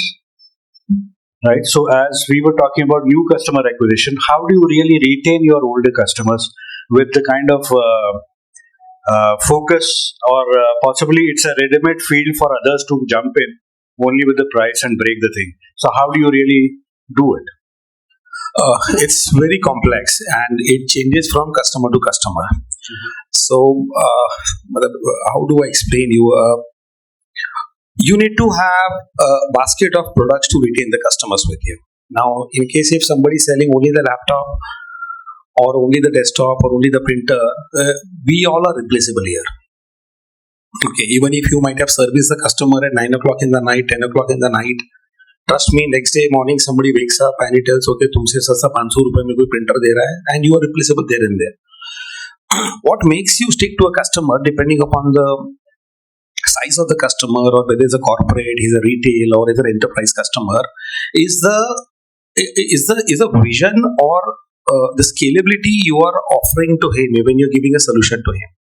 So typically, if we talk about an SMB customer who may have about 40-50 employees with him, now he may be in a roadmap that he may be, next 2 years, 3 years, he may be growing and he want to have 100 customers with him. So what your sales pitch goes there, what is the kind of solution you're giving him, whether you're giving a transaction solution there or you're giving him a solution which will cater to for the next 3-4 year requirement. So that is one of the key factors where the customer will differentiate you with the other people and maintain keep you one up about that. Secondly, keeping your customer regularly updated. That's a very critical thing. For example, AI is coming in. Now, customer may not need an AI, but then it's your job to keep him posted how AI can benefit in his organization.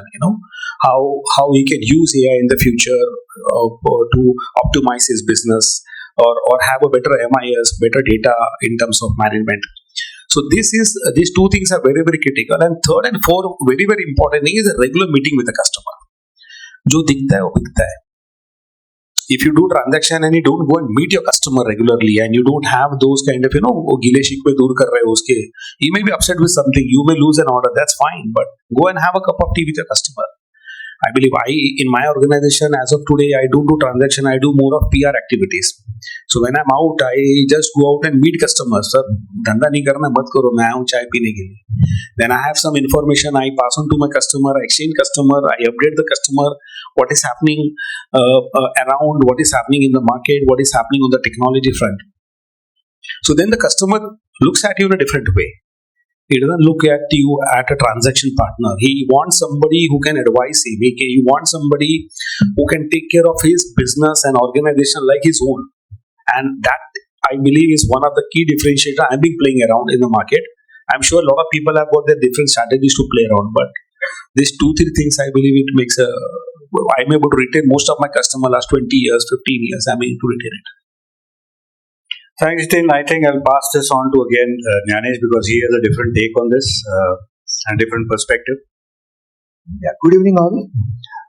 Normally when, as Bhavin mentioned, when it comes to retail selling, price plays major role.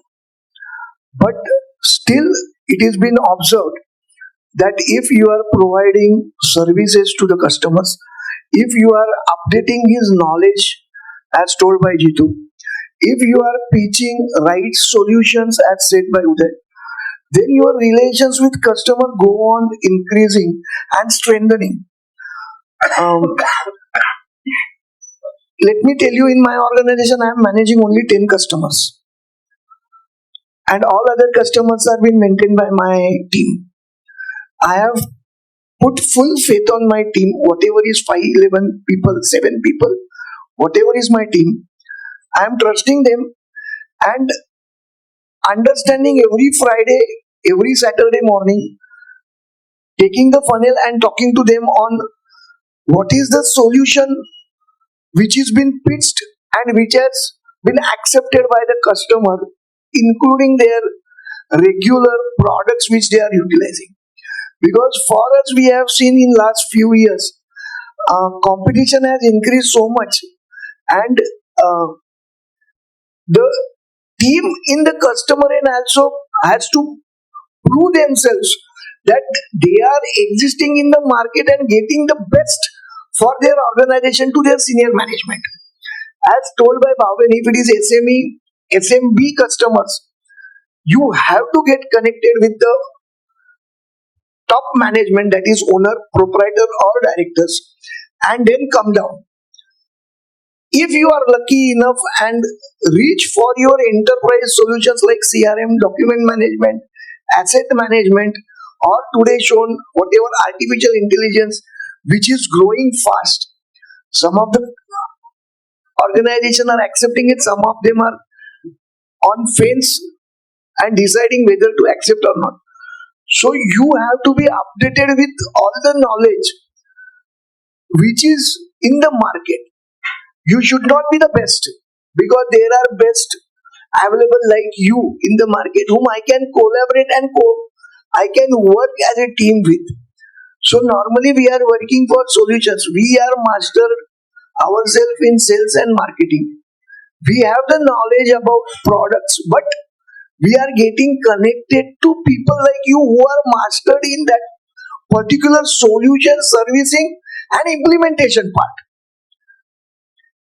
And we believe 100% in partnering with the organization. And once the shake hands with the customer is done, proposal is accepted, we bring our partners in front and we make them work with the customer as it is their own customer. And it has helped us regain and further increase our relations with customer. And as Jitu said, whenever I am traveling in particular area, I just call my customer that I was in this area and I have finished my meeting. Can we meet for a cup of tea? And trust me, it strengthens your relation with the customer. And last one which I will say, we have to generate sales. What maximum of us are doing is fulfilling. Customer is calling, giving us the product or telling us what is his requirements are, and we will just give them the pricing, negotiate on the same and move ahead. So you have to decide in your business what should be the generation of business in your business and what should be the transaction business which you get from the market. So that might be everybody's experience, if I'm not mistaken. Yeah, that is what I want to do. Yeah, thanks, Nanish. So what I summarized from your discussion was more that you should be always in constant conversation with your customer. Be a part of their team so that you're working with him. And in doing this, you and Jeetu also mentioned about you handling just 5 or 10 customers, otherwise going and having tea with them, which means that you're delegating it to your team members. So you trust your team members. My next question to Francis would be, we'll just shift the focus from the customer to your team, your own perspective at looking at how do I really be with the times, skill my team or be with my team, and how do I really give the whole thing to them, trust them to do the best, and I'll keep on getting new customers and doing whatever else everybody is doing. This whatever is basically when we are getting the inputs with the customers, when we are giving the customers and getting the inputs and understanding their requirements. So there are certain products like whether it is Microsoft 365 or whether the backup solution or whether it's the security solution like firewall. These things are really important, required at the customer stage. So those we try to see at the time that whether our team is ready for all this, whether they are in that position that whether they can whenever they are attending the calls, are they able to pass this information? So basically, every customer doesn't go for firewall, every customer doesn't go for backup solution. But yes, as a field person or anybody who is going on the site and visiting the site, they can pass the information as and when they get the opportunity to speak with the right people or the concerned person over there and update them about this solution. And of course, once we get a one-to-one idea that the customer shows a little bit also interest in that information, then we take it up further in the pre-sales where we can give them more information about the product and the solution. That is how we do it. Of course, in the training part, when it comes to the technically about the team, yes, we have been putting efforts to understand where as and when the opportunity comes to train and build for the relevant relating solution or the security solution or the backup solution. That we are already partners for the new cloud partners and economics partners and of course Microsoft. And for that, we of course try to train as and when there are webinars or trainings. So good. I mean, good to hear that you have a continuous training program for your team. As I would again reiterate on the Tech Edge program that we have, I think we should be looking at that because the OEM trainings happen regularly with a focus. I think internally also a lot of teams within themselves do a lot of inter-company trainings. So that's the right way of collaborating and passing on the technical knowledge. I would come back to Ashwin here. He has been into a different segment. I have seen him working, at least not always, but I've seen him working. He does a lot of things and he does a lot of, multitasking. So he's good at that. So I would want to actually you to summarize as to what we have discussed right now and how do you really, would you be doing things differently or would you do the same that everybody is been talking about? My tagline is trusted IT partner. When it comes to the customer acquisition point, I feel that I become partner with the IT partner so that relation goes beyond 20 years. I have customers who are working with me in second generation for more than 20 plus years. Secondly, I feel that my role is just a solution provider for that customer. And we really don't deal in that price competition manner that where the customer is asking for 500 discount, 100 discount, I said no, we go to market. So I'm very much choosy about that customer. That I can say. And again, team building, that is also one skill that I eliminate my team with the technology updates on regular basis. And I just monitor our service log, any service log. If I found that any customer is having repeated complaints, so I just call my service team, what is happening, why every day that our person is going to solve that problem, what is the exact problem. So I just interact in that service part and make sure that my customer doesn't be satisfied, impacting or myself. That's all. I go with a simple. So so what it means is customer feedback is essential. We need to work on continuously on the feedback and then go back to correcting or probably repairing or editing whatever we need to do. Now this is one part. Customer of course remains always as the focus. Now day-to-day transactions we will be dealing with so many of supply chain. That supply chain is very essential, very important for us. Any kind of specific challenges that you faced, and any kind of a very peculiar example that you'd want to share. I would start with you, Ashwin. Yeah, I mean, if you could just tell everybody else any kind of supply issues, any typical situation where you probably get preferential treatment, you don't get preferential treatment, or is there any kind of relationship that, it could be anyone. It need not be just the OEM, it could be the manufacturer themselves and their distributors, whatever. I mean, the supply chain, it could be one of us who probably may not be the OEM or distributor, but I'm a supplier to you as a regular thing. So it's not about labeling anything, but it's in terms of the supplies that you get for your customers and how do you go about doing that. Yeah. You don't get proper response from the distributor, right? Okay. You deal with India and getting them. They might be interested in some big account with these. So I prefer building relationship with the dealer network or Okay. they are not the actual distributors, but you can say sub-distributors. Okay. So on a one-to-one relation, you can manage things. Okay, so better not to deal with the distributor in my philosophy. no, there are benefits, of course, for every relationships, and I think the essence is in terms of getting on with the relationships that you have for your kind of work that you do. What about you, Francis?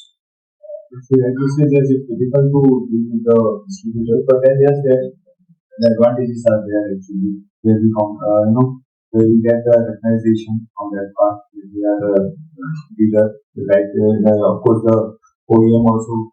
We come into that OEM list also that we have been selling that product. So those advantages are there, and of course it is very tough, unless until you have that kind of volume to get information from distributors, and their response comparatively we have found that is not that good as compared to the sub-distributor who are really good enough and they are interested in selling us sub-distributors. Whatever sub-distributors are already there also. So, but that response is not there in OEM, because of course then we can take it like that. We are not going to that level or that volumes are not there, so definitely we won't get that kind of. But might be with others that can be a different take on different products. We are when we are talking about desktops, laptops, or of course that is very difficult with that. So other products like Microsoft product, yes, we are able to get since we are giving them the order to that response is better. Okay, so just to summarize, the colleagues will be able to put. No, I think Ganesh with his silent smile, I must say, he has definitely some takes on the supply chains that he has, and it's not very specific to any of the manufacturer, but he has had that experience. When it comes to sole distributorship, it has got plus and it has got minuses. Unfortunately, we are dealing in such products where our maximum are sole distributors. The few names which we will like to possess will be Adobe, Autodesk, Coral, Asus. They have sole distributorship.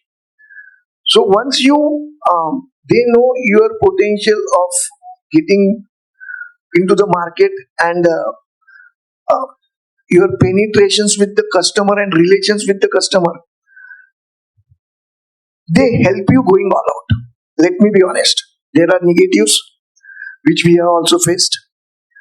They are neutral, whether it's your customer or whether it is your competitor customer.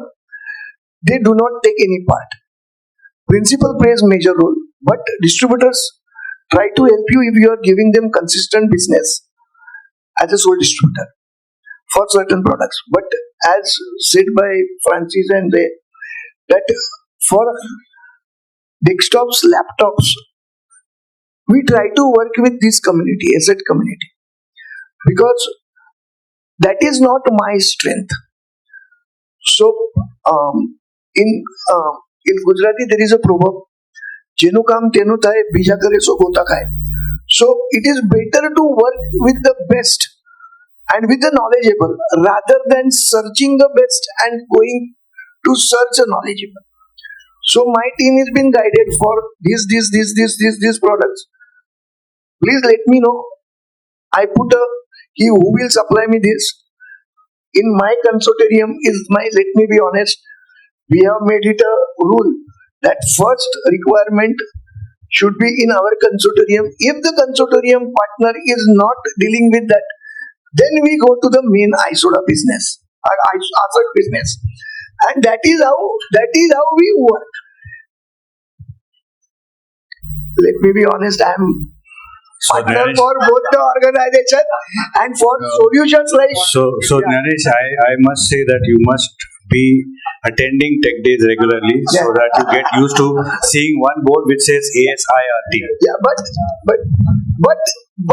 we had better experiences for semi distributors as told by Francis than distributors, and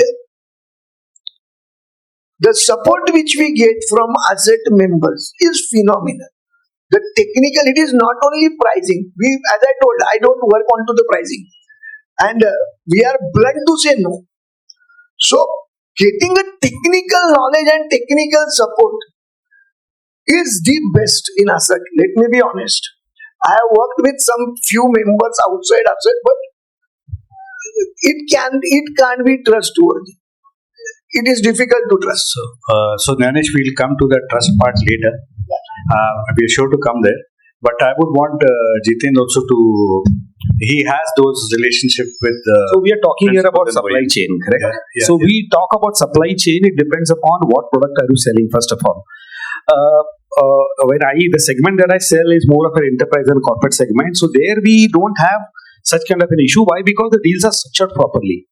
If you have done your homework properly, your commitment will not fail. But if one of your executives or you yourself go and under the pressure of customer you overcommit, then you have a challenge of supply chain, or you take some assumptions and you simply go and tell customer, okay sir, अभी हो जाएगा, मैं बेचता हूँ sir, 2 दिन में आ जाएगा, 7 दिन में आ जाएगा. या अगर आपने आज कुछ कोट लिया है and the stocks are available, and after 7 days customer is giving you the order and you have not confirmed whether the stocks are there or not, then you will have a supply chain issue happening around. So what I would request everyone, if you are closing any deal, just before the deal, ensure that आपने जो पहले coat लिया है, that coat के अंदर जो stocks उन्होंने बोला कि stocks are available, just reconfirm whether stocks are there or not. If you have confirmed that, you will not have any challenge in closing the deal and giving a right commitment to customer. Secondly, we talk about regular desktop laptops have been commonly available. We don't have to discuss much on supply chain. Nobody will have an issue. People who are mainly dealing with distributors, I believe, there you will have some kind of supply chain. Why? Because आपको overnight माल चाहिए होता है उनके पास से. Next day you want a delivery, and then distributor tells कि okay boss, I have to do my billing. I cannot do this. I cannot do that. I have to have a process. I have to have credit approval. Your check is not there.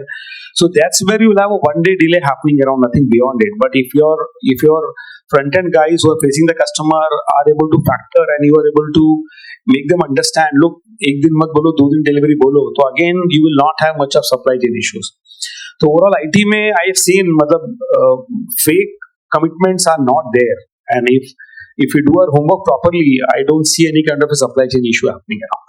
So do you also feel that the OEM relationship that we've been discussing about, OEM distributor principle, how do you go about looking at it? Whether it is in terms of their expectations from you, your expectations from them, the kind of value adds expected mutually. Of course, the business must happen because that is what it's all about. And the kind of other aspects of trainings and other stuff, the value additions. Plus, one major thing that we've observed is OEMs to the customer directly. what has been your experience? Because I feel even the OEM to a customer direct connection also benefits in a big way when we are a part of the whole thing as a part of the their team itself, because we are a part of the member team. I mean the customer team also. Also we are with the OEM partner. So I think it works as a win-win situation. So your experience on that? So I think it's a broader topic. But just to summarize quickly on few points is that yes, IT it's a number-driven game. So anybody who's working with an OEM, अगर वो expect कर रहा है कि नहीं OEM ये customer को मैंने बेचा है नेक्स्ट टाइम भी मेरे साथ बेचना चाहिए, तो ऐसा नहीं है. पहले बात तो कस्टमर आप किसी का भी नहीं है, ठीक है. ये रूल एक अपने साथ बना लो. मेंटल में अगर आप स्टेबल है तो you have a more mental peace. You will not fight with the OEM. It's very very clear. Customer किसी का नहीं है. कस्टमर को उस दिन जो प्रोडक्ट का डील देता है, डब्बा का डील कोई अच्छा भाव में देगा, customer will not hesitate to buy from him. Having said that, what is the type of customer? Now if customer is there, he's coming and telling, is an enterprise customer, वो बोलता है I want to buy 500 boxes every quarter. Now when you go to enterprise customer and SMB, how do you differentiate between enterprise and SMB customers? Now SMB customers are where partner can play a major role and the OEM doesn't step in over there. Partner commitments value over there. Customer takes your commitment and do business with you because he know you are going to give services to him. On enterprise, customer will go with what OEM tells. Customer will not follow what partner is telling. Today Jitu Gupta goes there, बोला ठीक है जीतू गुप्ता पीछे phone मारेगा, boss ये आया है pioneer वाला, इसको दो क्या ऑर्डर, वो बोलेगा हाँ दे दे, तो देन जीतू गुप्ता की निकल पड़े, धंधा अपना करते रहने का उसमें. सो OEM, your OEM relationship, it matters a lot. Those guys are brutal. Let me tell you this very very clearly. Okay, I have got certain OEMs who are being trained how to squeeze partners, how to talk to partners, how to throw attitude on the partner so that under a lot of partners fall under the pressure. Okay, they have got a special training for that. They have been trained how to tell customers no. I think so ASIRT should do this training of negotiation with customers, how to tell no, how to throw that attitude when you go, when you talk. Now that's a very very critical line when you want to maintain that OEM relationship. Okay, OEMs are number hungry. जब तक आप number उसको दे रहे हो ना, वो आपके दरवाजे पे है. जिस दिन आपने बोला कि आप बॉस अभी आज तो बहुत मुश्किल है, नहीं होगा, वो ध्यानेश के दरवाजे पे चला जाएगा. वैसे भी दादर में मेरा नेक्स्ट डोर है, ठीक है, वो पहुंच जाएगा. तो ध्यानेश करता है कि वो number, because see understand there, if you understand why they are behaving that, we are at peace of mind. They have the salary which is 70-30 and 60-40. Okay, अगर कोई बंदे को OEM के अंदर सैलरी मिलता है 50 लाख रुपए का, वो 60-40 में होता है. अब 40% को तब मिलेगा जब उसका टारगेट होगा, और वो अपना टारगेट अचीव करने के लिए किसी को छोड़ेगा नहीं. You getting my point? So this please understand it. That is the reason you will find the OEM to behave in a very sarcastic way. Having said that, once you are an OEM is a number driven company, तो अगर आप उसे transaction कर रहे हो, you may be a good boy in their eyes, but they वो बोले मेरा मजबूरी है जीतू भाई, I can't do anything. I have to survive. My team has to survive. You have to kill someone. He will kill someone. He will not hesitate. Nor his management will go back and tell him why have you squeezed out this partner. Because at the end of the month he has to go back and answer to his management number कैसे आया करके. How he is getting the number is not answerable for that. There is no moral ethics over there. So what we keep on discussing lot of time in the group, ये मेरा customer खा गया, ये मेरा वो खा गया, ये मेरा वो खा गया. कई बार होता है कि चलो, say for example, Dhyanesh is working for a long time. Okay, now he is a guy, कुछ माल लेता है, लिमिटेड क्वांटिटी लेता है. कल भाविन आ गया, भाविन बोला यार मेरे को I am very hungry, he shows to customer I am very hungry and I want to grow. मैं पैसा डालेगा, मैं इन्वेस्ट करेगा, नेगेटिव कॉल लेगा, वो भाविन को लेके जाएगा, ऐसे कस्टमर से भिड़ाएगा, बोले ये भी डील तू ले, because he has to give the lollipop to Bhavin so that he is able to invest more into his business. So these practices happen with the OEM. You can't stop it. There is no moral grounds. There is, they can hear you if you have got good relationship, या आपका down the chain आपका ऊपर तक अच्छा पहचान है, तो they may hear you as one of the partner cases. But then rest all will be fired off. We can't do anything. So this challenge will be there in the industry. इसलिए it is very very important how smartly you present yourself to OEM. You should always have one or two OEM whom you are dedicated to. You are able to achieve big numbers. And बाकी अगर OEMs के साथ strong नहीं है तो you hunt out. Simply you hunt out. You go shopping. Go shopping locally with distributor. Go to other states shopping. I'm telling you, there are a lot of other partners. I believe I don't know how many ASIRTs are shopping countrywide, but if you shop countrywide, you'll get good prices. Why don't you do that? We are only stuck to one forum. कि हम इसके पास जाएगा, इससे लेगा भाव, उससे लेगा भाव, उससे लेगा भाव. It's open. I'll tell you. So more we have the reality ground. मतलब I came to peace when I understood the reality ground. मतलब ठीक है यार, ये होने वाला, हम कुछ नहीं कर सकता इसमें. So next day I don't have to complain. When the deal goes up, I know yaar, for this reason the deal is being lost, and I think next time I'll prepare better. So it's always an evolution mode. You have to learn why you're losing the deal, how you can improve the relationship, where is going to better you.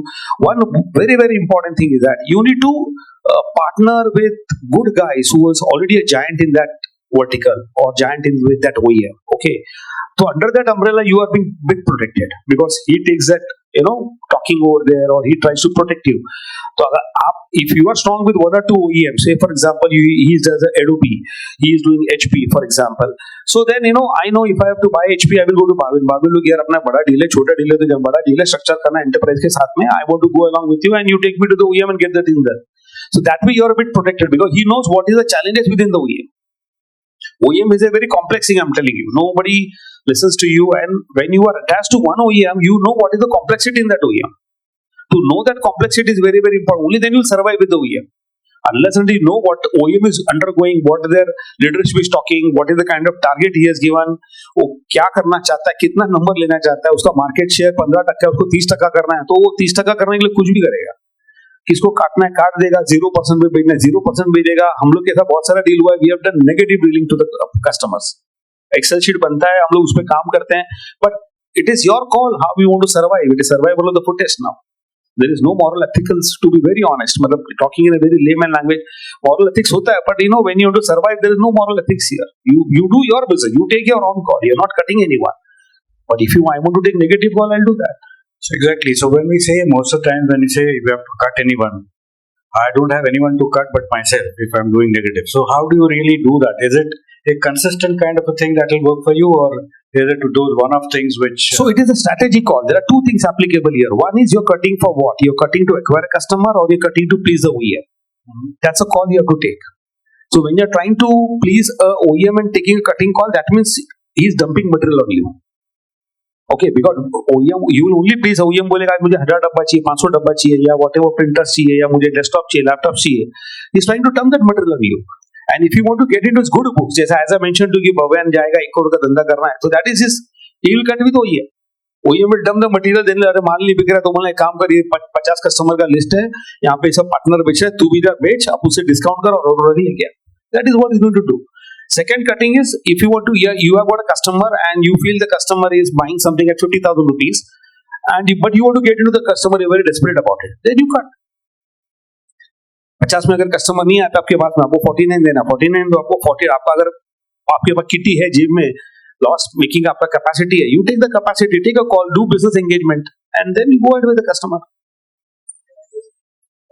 Yeah, before you go to that, again, I mean, just continue with it. I think there is a kind of a difference in between everyone with the kind of volumes and the OEM relationship that you do. Cutting pricing is one part when you're looking at acquiring a customer. So that's why I said that when you approach a customer, is it customer at any cost? So if the approach is customer at any cost, then I don't think we probably have to walk on sticks. We'll have no legs left, right? Because we would have cut ourselves. So is that the right approach when you deal with the OEMs? I am not talking about this being a habit. This could be possibly an exception and a call that you make looking at the strategic decision that you have to take at that point of time. This may be true of, say, possibly the hardware, because we've been discussing only the hardware aspect. But I'm sure there are a lot of people with software background. The developers, not the developers typically, but in terms of the software distributors also, and the solution experts, right? The solution provider. Because as an SI, are we really looking at ourselves as an SI, or we still are looking and differentiating the hardware cost and the software cost? So this is a very dynamic thing. You have to take your business call. There is no particular strategy applicable here. What I believe is that one of my good friends joins a company. Okay, that company typically is buying from Kshitij for a long time. Okay, now he tells Jitu bhai aaja andar company mein, for example. So kaise aayega Jitu bhai andar? So he will, that all these business things have been going in the background. So I will get into it ki kya karna, theek hai, Jitu bhai 3-4 deal kato, then we'll see how we can make money out of it. So I go and take a call. So it is your wisdom and your relationship with the customer over there and the potential that you find in the customer. आपको लगता है कि there's a 5,000 employee का customer, 10,000 employee customer, 1,000 employee customer, साल का इसका budget है 20 करोड़ का, and you can bag about 20%, 40% share of the customer by entering in by various kind of services he's looking forward to. You have to take a call. It's a business call. You make a loss now, get into the book, because a lot of time, trust me, in this corporate sector, not in the SMB one probably, in the you getting on board in the company itself is a challenge. Getting yourself registered with the company is a challenge for you. If you go to some of the big companies, he will tell, अरे क्या दे रहा है, कितना laptop ले रहा है, बोले कि मैं 20 लैपटॉप ले रहा, प्रिंटर ले रहा है, या मैं छोटा एक सॉफ्टवेयर खरीद रहा है, बोला कितने का ले रहा है, ये 50,000 का 49 में दिया, एक काम कर अपने एग्जिस्टिंग वेंडर को बोल कर ले, इसको क्यों ऑनबोर्ड करने का, छोड़ इसको हटा कर. So that also happens. So it is a struggle for most of the SI partners who are dealing into corporate, because SI will normally work in a corporate area because he is able to sell his entire portfolio of products. On a SMB or a SOHO customer, you don't sell a portfolio of products. You just trade 1 or 2 items that he wants. Okay, so on that portfolio, you have to get on board on the company, and sometimes you have to go take a backdoor entry. ये सब जुगाड़ आपको करना पड़ता है अंदर survival होने के लिए. So we'll leave the jugaad for now, but I think we'll move to Uday. Uday has a different set of customers. It may not be enterprise, of course, but then we are looking also at the SMB as a major business segment for us. Yeah, so understanding how to manage the supply chain, what my take is, like, there are two things. One is the boxes, we have our distributors who are just into box selling. There though it's a price game, means we don't have any option, whoever is giving you better terms, so we work with that OEM or that distributor. But as far as services or solutions are saying, then there we have to also choose a vendor like who is having a technical background, and he can give us a support. What we also extend that support to our client. So if he is able to give that support, then only we choose that distributor or vendor. So there it is purely on what we have committed to our client, and if we are able to handle it, and whether we require any support from our OEMs or our distributor, and if he is willing to provide that support, then only we work with that vendor or supplier. That's rest of, I think he has covered it very well. So I think most of the part that we've discussed here is supply chain, means the kind of pricing that you are playing around, and the challenge. It's not actually the challenge that we're looking at. It's in terms of, I would call it a compromise somewhere for us. But here we would want to talk about making money. I would come to Bhavyan because he's been really at it, and possibly has his own way of meeting these challenges. So Bhavyan. Yeah, so what Jeetu said is very right, especially when it comes to the corporate deals. So there it's purely the numbers and the margin or the negative margin. You have to decide on this thing. Whether you want to work or not, you decide, take a call or leave it or take it. So there you don't have any say. Either the customer will say something or the OEM, and you have to accept it. You cannot have your say there in corporate level. He mentioned about entering into corporate. Yeah, I would say there is a two way of getting into the corporate. One is either OEM takes you there, and to crack that deal, they make you on board.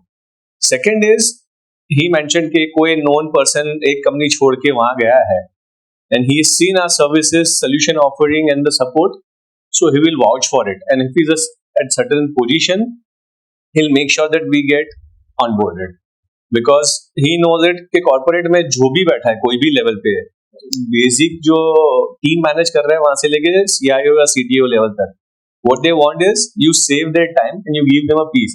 कुछ breakdown हुआ उसको कौन ले जाने, जब तुम्हारे को call आया तुम उसको खत्म करके दो, and he is happy for paying any amount money for that. So that is the point. So you have to build that kind of trust with your solution and the services. Now I'm coming to the SMB part, or maybe mid corporates. I'll give you one small example. Recently, we had got a mail from one of the customer. They are around 500 plus employee strength. They have sent one BOQ. इसका quotation भेज दो. So we did not send the quotation. Okay. Looking at the BOQ, we understood they are doing something big. तो पूछा कि आप ले रहे हो इसको कहाँ implement करने वाले हैं? What are you going to do with these devices? So they are saying कि किसने suggest किया है ये डाल दो तो आपका ये problem solve हो जाएगा. So I said आपने 3 inquiry आपकी अलग-अलग time पे आई है and they all 3 are not matching with each other. All right. So I said I need an appointment where I can come and discuss this problem with you, and then you take a call what to do. Instead of me sharing your price and comparing it and closing it, that's not going to make sense. So I went there, we really realized that their entire IT is in mess, even though they have in-house IT team. So their servers are not properly structured, their entire network is mess, their entire Wi-Fi system is mess. Alright, so he ended up paying me the consultancy charge to design his entire thing, how he should go about it. I said, I'll set up a BOQ, I'll set up a solution. You get this checked with couple of other vendors also, or maybe consultant, and then you float the BOQ and give the solution, give the order to the right people. So he agreed upon that. He paid me for that, and now after finalizing the BOQ, they are looking at implementing and restructuring the entire network. So that is my approach: going and understanding the problem instead of just sharing the quote every time. There is no sense just sharing the quote every time to the customer. Okay. So I have another questions. You mentioned there were 2 ways of getting into an enterprise. One is somebody known, or the OEM taking you there. So in this whole scenario, how do you really make your sales? What are the kind of sales efforts of looking at acquiring a new customer? Is there any kind of mailers, any kind of stuff that you do? That is one. Secondly, you mentioned very critical thing that you got the BOQ, you did not respond, then you went and met him, and then he paid you for your consultancy charge, which is something which we must really look at, because most of the times that we go and advise and consult, we are quite hesitant to tell them कि ठीक है यार मेरा time है, आपने पूछा था मैं आया, अब ये ऑर्डर देख के मैं ही करूँगा फिर. So how do you really do that? Because that's something which we really need to, as we said, no बोलना आना चाहिए, वैसे कंसल्टेंसी के पैसे भी मांगने आने चाहिए. Yes. So how do you really do that? So one, you asked that enterprise में how do you do your sales, right? So sales करने के लिए 2-3 तरीके हैं. एक, mailers and all, very honestly does not work much for them because they simply ignore those mails. Okay, basic कुछ नया है, आपने information share किया once in a while, they are happy. Regular mailers does not work for them. They simply delete them. They don't look at that because उनके पास daily के 200 mail आ रहे हैं जिसको आप भेज रहे हो. He doesn't have time to go through all this. और उन्होंने सब OEM को बिठा के रखा है ज्ञान देने के लिए. तो उसके लिए आपका ज्ञान का कोई जरूरत नहीं है उनको, क्योंकि सब OEM वाले आप जाओ तो वहां बैठे ही है, बाहर ही सोफे पे बैठे रहते दिन भर. Alright, so that doesn't work well. But you should have the options, multiple solutions. एक सिंपल एग्जांपल देता, कोई भी कॉर्पोरेट है आपको मेल डालेगा कि मेरे को Adobe Acrobat रिन्यूअल करना है. So as a practice I don't quote for Adobe Acrobat क्योंकि वहां दुनिया पूरी लगी पड़ी है वो देने के लिए. So I try and give them alternate products. Why don't you pay every year subscription charges? Go for a alternate product like Nuance PDF, which Pankaj sells. Perfect. Yeah. So basically, you give alternate product like that, or you give Netro. So that's one of the examples. So generally, AutoCAD के जगह पे I generally promote ZWCAD. Okay. So there are alternate products which you guide to the customer. Okay. Train them. Okay, there are alternate products available at a cheaper cost. And there are less subscription charge, or there's no subscription, it's a perpetual license cost and all that. So basically while doing this, it's easy for you to close the sales because जब भी वो particular product का renewal या new order आएगा ना, they generally try and close it with you only then. They don't go to the market and search for 5-10 vendors for this particular product. When you have proposed the odd product out of the box, कुछ अलग दिया है तो. So that is where you increase your number. Exactly. So you said out of the box. So you have a solution which is out of the box, which really then you don't have to face the problem of vendor registration because it's something which they can't do without you. You've given a unique solution. Unique solution, so they attract to you for coming to you and taking it from you. So that is one way of actually getting into the corporates or any other account for that matter, that you create or look at unique products and approach, and then the doors open for you. So thank you for that. I have another question now, coming back to the technology updates that you do. how do you really upgrade yourselves, update yourselves? We've discussed so many of these things. So how do you really look at any opportunity to look at something very new, very different than what you're doing? How's your approach, Ashwin? So coming to the new technologies, we know that IT every day we are getting new things in the market, whether it is AI, cloud application. So 2-3 years back we realized कि IT में तो बहुत challenges आ रहे हैं, competition आ रहा है. So we switched to unified communication. So simply I say कि I deal with one company, one OEM based on Bangalore or Halucom Technologies. So 2-3 years engagement, we did good business, but not up to their expectations. So we moved out from their agreement. But in that opportunity, we got a big business with the headphone business, which we are not catering to the call centers, the banks. They require headphones. So we are jumping into some new opportunities and we really don't know whether we will succeed in that, but definitely we get into something new which we were not previously doing. So it's like you have to try the things. Yes. So you basically mean it's again the hardware which pops up somewhere, but it's a part of the solution. So that is where the whole thing happens and it gives you larger margins perhaps. So opening up to looking at new solutions is something. Yes, Francis, you have some take on this. For getting out to the distributors like Gopal and IT, we have been getting the training from their project solution, whether it is for box or beam, they have been giving the training, which we have taken advantage of. That is the reason why we are, for those kind of products, we are dealing with the distributors. And that knowledge has helped us, to be using that the backup idea for the electronics. These other products we have been taking us.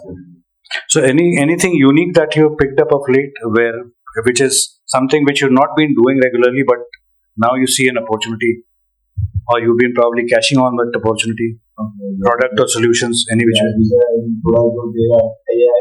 I think with that we can do something about it. And the other day, they also last time we had another session there also. Jatin. Yeah. So I think that is also motivating us to look into those the technology. Okay. So you want to keep an open mind to whatever comes your way to look at. Definitely. I think that should be the way forward. Nanesh, you've been doing. I think you've gone through that cycle of getting into software development and other things. So I would want you to share your experience. As you told, I wanted to add to it one thing. It's very important to learn to say no. Whether that means required, the government is achievable, or the OEM is happy, unhappy, distributed, it all brings to your organization whether you and your organization is happy or unhappy. No, my question here, yeah. Just okay, yeah. As identified the both of them, we take one product in a year, we concentrate, and we decide how the trainings are being taken. First, in my organization, we are well educated to speak about the product by understanding the pain points of the customer, and then move ahead with the success stories in the same vertical rather than concentrating on multiple verticals. It has given us success, not only for one product, but multiple products. It has given me success in CRM, it has given me success in document management, it has given me success in asset management. These three products We concentrated last 6 years, and in one vertical first, we got success in that vertical. One customer in that vertical, we reciprocated it to the second one, and we reciprocated it to the third one. And now we are working in fourth consecutive year. We are concentrating on the world of closure, the fourth customer. One customer, one product at a year per annum. So it gives me opportunity of 2 or 3 solutions to concentrate and deliver it to the customer. And we make our customer talk to the vertical, another customer know he is his competitor, and they give us their success story to another. One more thing, after selling the solution, after completion of 1 year, as we train our team to speak and to understand the pain points and deliver and take care of the template, we concentrate on customers' team as well as those pain points. And after 1 year, we ask whether you have fully understand and whether the ROI is received by the audience, which investment they have. This is they are very consistent, and it helps you and them to have healthy relations for the solutions. So, Nanesh, if I have to actually summarize what you just mentioned, other than the pain points, it is something which, as you look at products and technology at one thing at a time, and then keep on getting your team up to the level and start doing that as a focus, as a continued thing, and but you're again open to newer technologies and newer way of learning. Jiten bhai, you've been more into the distribution part of it. I am quite to know about your technology adaptation at your end, and So I am not very much into distribution except the Microsoft product. We are an SI and we work with customer and give them all solutions. So I believe that's a myth. Let me clear it off with you first of all. नहीं तो कल वो बोलेगा ये that was the right question. ये distribution partner बनाएगा पैसा ले लेगा मेरे से. No, I was not coming to that. So, somebody else will. I'll tell you from the group.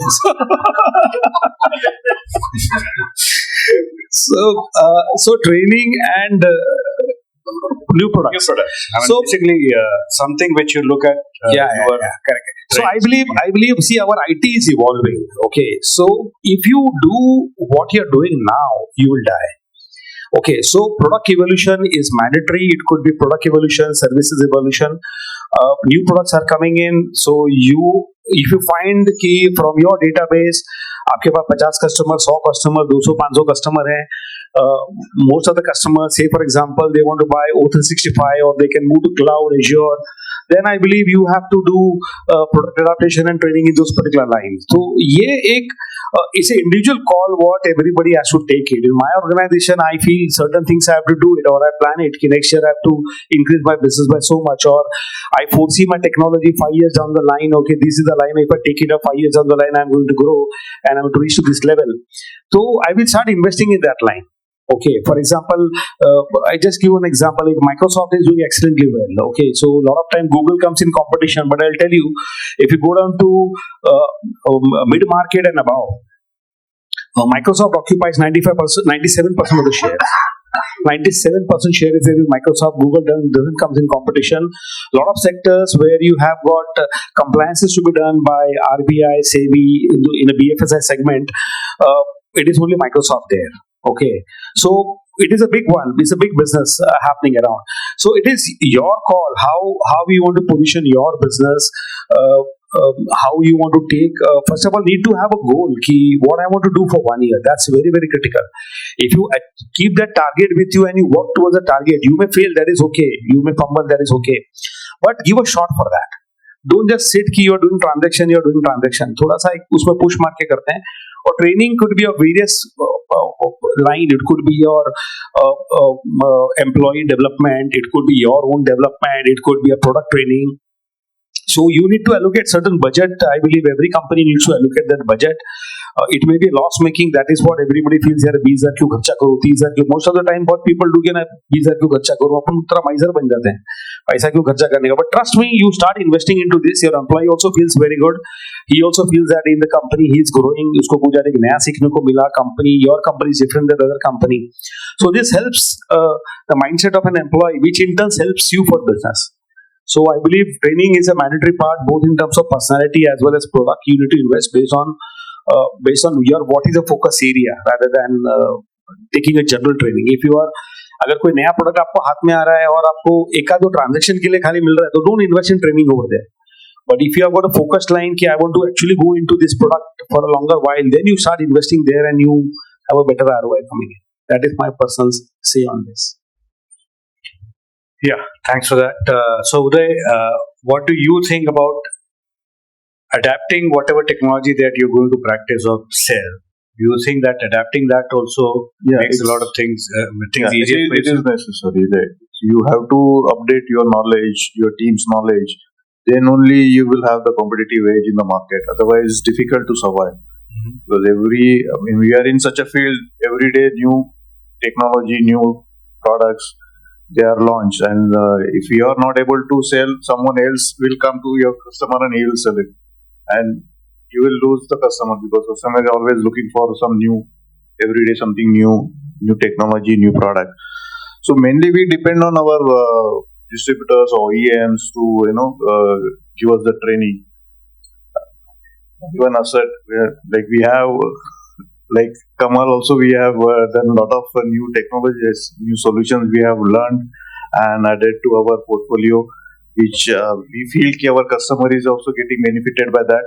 And normally when we add a new product or new solutions, we do the cross-selling or upselling to our existing database. So that's also a ready-made business that which we have. So you don't have to go look for new customers. That's the one way of increasing your revenue. And customer is also happy, like you go to him and tell him this is a new thing which will give you this benefits. So he's also happy. So it's a win-win solution for both of us. Great to hear that. So Bhavin, I think before we go out and ask everyone else as to what their queries are, how do you look at embracing new trends and technologies? So as a business owner, first of all, you get registered with ASIRT, attend tech days regularly. That's a good one. Attend tech days regularly. And then you meet the people here. And when you meet the people here, you come across with a different people with a different solution offering. And from there, you have to decide on which technology or solution you want to start working on. So, आप employees को कितना भी training दे दो, they are not going to have that skills और decision making power where they will say अरे sir अभी ये करते हैं, नहीं होता है. So you have to partner with somebody who is going to hand hold with you to implement that solution. 1, 2, 3 time when you do a solution implementation with that partner and make your team involved into that solution implementation, they will learn and develop their interest. उसके बाद उसको training कराओ तो अच्छे से सीखेगा और काम भी करेगा आगे, and then that's automatically done.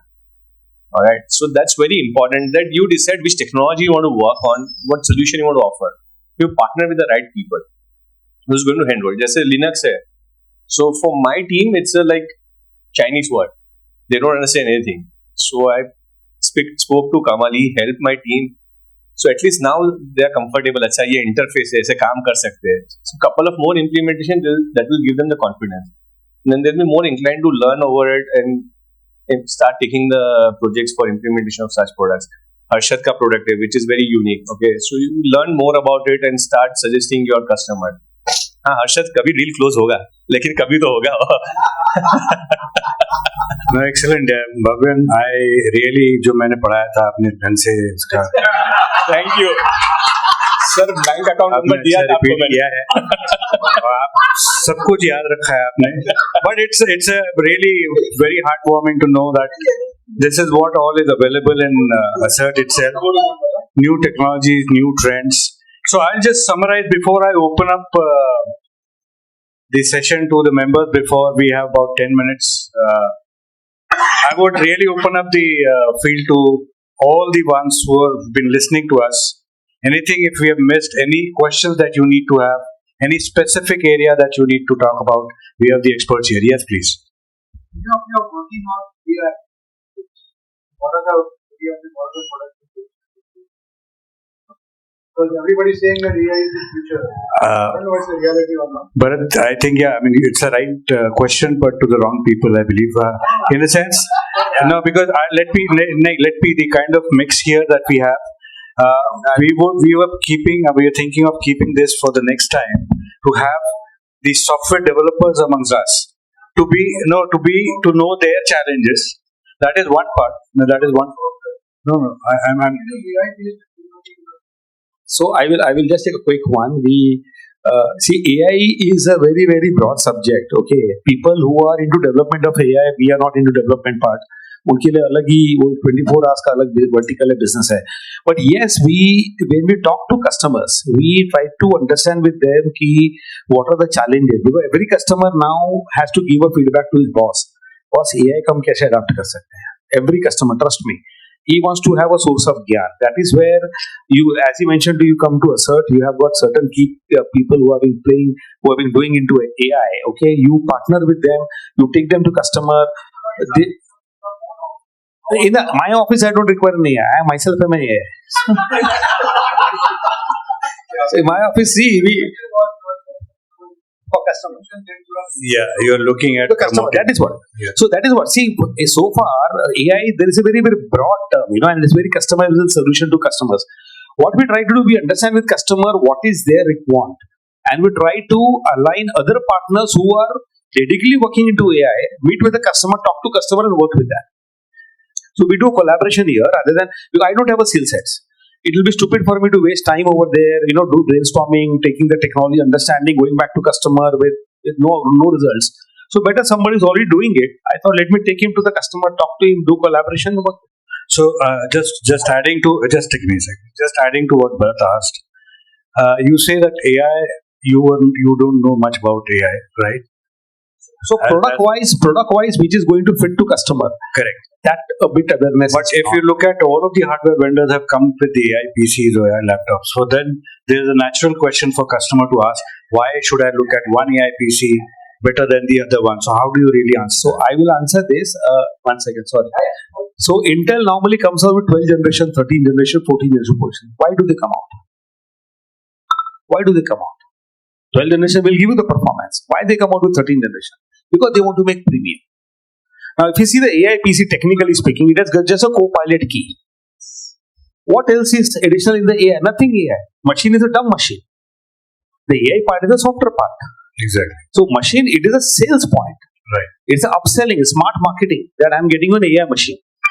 That is what they do. They only added up a co-pilot key over there. You press it and sir, ये आपका AI machine है, ये तो बहुत अच्छा है. बॉस आपका खुश हो जाएगा. बॉस भी ऊपर जाएगा कि मेरा मशीन दूसरे मशीन से अलग कैसा है. अरे मेरा co-pilot वाला है, मेरा AI machine है, तुम्हारा AI machine नहीं है.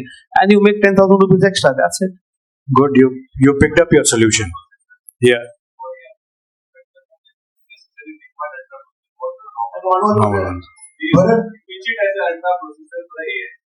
But I will answer your question. We face this problem because in designing products, Adobe vertical, the AI has started playing major role. So whenever there is a questions which are beyond our capacity, we make Adobe technical team involved in that. And then when they are explaining customers about those particular usages, we also learn. We have our own sessions which is being conducted by, you will be surprised, now distributors have started taking trainings of their partners for Microsoft and Adobe products for AI based material. So we need to have some, they all said, we have to be updated on the current platforms and whatever is sold in the market. So that training starts from us, it gets penetrated into the team, and customers are making us on toes for all the new technologies which is coming into the market. Just to add one more, In the AI PC, you have got a special ultra processor which has got an NPU, which is above the GPU, which helps you to calculate better. But without the software, again, it is of no use. So that's another technical part which is there in the machine. Yes, please. Amit. So I have a question.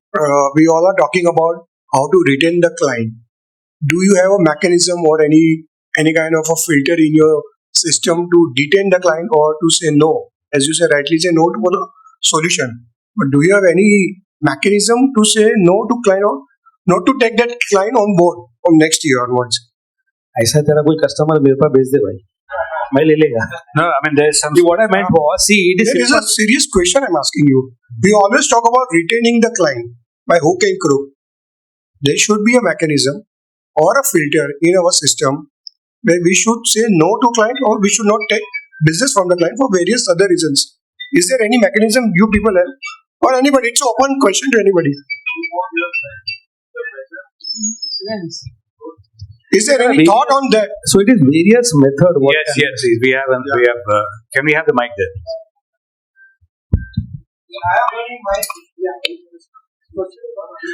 Yeah. Hello. Yeah. I mean, Good evening, everyone. First of all, thank you very much for all the panelists. I think the information what they gave, few of us are following, but their insights were very helpful. Something that we have come across or we have decided is we follow ABCD technology. And ABCD technology is going to be my amazing customer, my breadwinning customer, my convenient customer, and my dangerous customers. Dangerous are the ones who consume maximum of my resources and give me minimal benefits. It is better that you put your resources, even if it doesn't have work, it is fine. But don't go with that kind of a customer because their mindset changes. This is where our employees, and we've gone through that very badly. Okay, this is where we have tried and put up. As everybody said, we should say, like, learn to say no. Correct? We are following a little different thing. We say, I may not do it, but I have colleagues who do it. So that is one thing. Plus, yes, no, as in terms of price, is only thing where you say no. Service, we all are open to if we have a capability of doing it, or we have colleagues who do that for us, right? So price is the only thing where you would go and say no. That is something that we should learn. That is what I say. But yes, if you want to avoid a customer, you just analyze what is your team's bandwidth of servicing that customer. That will help you analyze. Can I ask you one question? Yeah. Services, once again, are you including the cost of your service into the product or whatever material you are selling to the customer? Thank you very much. If you are not adding, are you saying loud to the customer to say no? So I'll tell you, for us, this change has happened this year, April onwards. My M365 price is what you get in the market. Compare, I will sell. If you want services from me, we've categorized three plans: basic, advanced, and expert. In which we have mentioned what kind of services you will get. It may range from 100 rupees per user to maybe 200 rupees per user. Correct? But every service is not free. And as what Bhavyam said, right, consultancy. We take a little different approach. We say, I will come, I will analyze, I will manage it for you. So what I talk, I will deliver. So in that case, you give an end-to-end solution to a customer. Bhavyam's approach is as well very good, correct? Where you see that customer is very, he wants to roam around in the market, take pricing. We do one thing, you pay me for my services, go and buy a product from anywhere that you want. If I am being paid for my services, we do this. For us, this year what we've started is, any customer, if you have a hardware issue, my team may come and visit you. Otherwise, it is all remote. Correct? Because today, that is where the challenge is. If you have a good team at the back end, I think that will help. We are moving towards it slowly and gradually. We were 90% hardware and 10% software and services company. This year for us the change is we are 45% software and services, 55% hardware. So we have time for another question here, please. Diva, please. So my question would go to Bhavyan. Okay. Bhavyan, you mentioned about your client, where you have pitched him. You got to know there were a lot of different vendors pitching and it was not required actually. So I would like to discuss a live case which I have experienced recently. that at one place we have deployed a smart router at client's place. Okay. And a few other people had come to his office and did the HR. New HR was appointed, so she got 4 to 5 different vendors and got the quotation for firewall solution. So people coming over there, everyone who were from there, they were saying that this is not a firewall solution. We will deploy a firewall solution actually for you. And so smart router. So why we gave them the smart router? The reason was it was sufficing their need. The size of the company and whatever they were, having their requirement, that was sufficing their need, and it was at half of the cost of firewall. So now in this scenario, what would be your way of explanation to the client, and whether it is required a firewall solution or a smart router would work? Because we know technically that what is client's requirement and where it works well. So in this case, if you ask me, generally I go to the customer and I give them a phase-wise manner. Suppose, what are the advantages of smart router? What are the advantages of smart router? What limitation does it has? Beyond that, next level solution is firewall. Beyond that, there's a third solution of XYZ, and there's a cost benefit in all three solutions. Let the customer decide where he wants and what he wants and where he stands right now. Whether he is ready to invest that amount of money for solution 1, 2 or 3, or maybe in the phase manner he can implement the solution. Okay, in the first phase he has got a smart router, he had got a glimpse of it, okay, what benefit he gets out of the securing his network. So to protect it more, then the next step is to go with a firewall. Okay, now he is more comfortable with firewall, then he can have a multiple office, then he can look at SD-WAN, VPN, a lot of other solutions. So it's based on the customer size. Generally, we educate them and we give all three options to them. At least not the exact code, but a lump sum idea. ये 5,000 का है, ये 25,000 का है, ये 50,000 का है. And these are the benefits you have with each product. So you decide what you want to do with which product you want to do and what kind of security you want in your organization. Okay.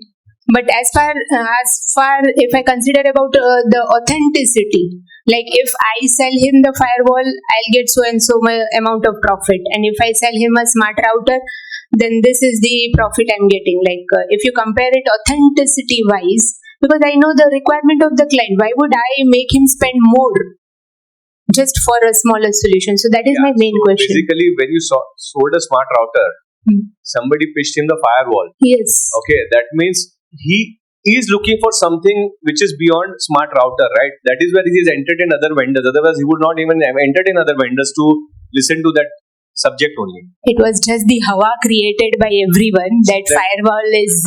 Basically, customer is free, so he is ready to meet multiple vendors. So there you cannot do anything. Uske paas time hai to. Generally, I go to the customer who values his time and our time. So we are there to save the customer time. Okay, got your point. Okay. So one last question, quick one. Yes, Harshad? So, Jitu, what I would say is about the OEM and distributor, what you said is, I would say, जहाँ मेरे लिए कोई चारा नहीं है, वहाँ कोई मेरा भाईचारा नहीं है. तो वो लोग का जनरली एटीट्यूड ऐसा ही रहता है कि भाई आज तुम काम दे रहे हो तो हूँ, नहीं तो नहीं हूँ. So that is what we all should understand कि ये उनका ऐसा ही है, and accept it and work with them accordingly. Now, as we all are SIs, so all today's innovations are tomorrow's standards. And what I understand that every product or services has a life of around 3 years. हर 3 साल में product or services change होती है. This is what my understanding is. So, and you need to work parallelly. So, how you all, identify the right product mix or a service mix, and how many such, because whatever you select you may not be successful in all 2, 3, 4, 5. So minimum how many products or services parallelly you evaluate it, so you are ready after 3 years or 5 years to serve the better. So you can answer that. So I think this is more related to product identification. Correct me if I'm wrong, right? So it has to go with how is your sales vision in the market. Okay, For example, anybody is selling, you have been selling certain line of product, but with a basket of customer that you have got with you, you will know key when you talk to their top guys or procurement guys or business guys, you understand that they have got certain challenges and they want to have some solution on related to your product, which is complementing maybe your first line of product, you have second line of product, or you get some large enterprise customer who's telling, okay, look, I want to have this product, और ये मैं एक साल भर में इतना quantity लेने वाला हूँ 10-20-50 करोड़ का लूंगा 3-4-5 साल में मेरा विजन है. If you develop that product or you import the product or you source the product for me, I'm ready to work with you. We'll build up a good equation. So there are two line of thinking to a product. One is opportunity based, but good volumes which can be there for a longer time. Second, you feel there is an investment of on technology and the product you're going to do where you can foresee the order when you go and sell. You can foresee that particular market to be there, and your confidence is selling that particular solution. So I believe these two things will help you to analyze what you have to do. Okay, most of the time you try to see, you take a complementing product which you are selling existing to your product. For example, somebody may be selling very commonly like a printer. Okay, now if you're selling regularly printer, what you complement with them is probably refilling a toner cartridge. Either you may be selling an original toner cartridge or you may be selling a compatible toner cartridge. That's second line of product. Third, you may be telling, okay sir, I'll give you delivery across India. So try to increase your breadth to pan-India deliveries. Fourth, you may give him an MPS solution. You tell him, okay, I can sell you a cost per copy solution. So these are the complement products to one printer solution that you are offering. Similarly, for every product you will have a complementing. So the best thing is that you adopt the next product or next line or services that will complement your main product. This will strengthen your base in that area and create a forte for you. Okay. Yeah. So I think we've had quite an interactive. Yes, Kamal. Yes, please.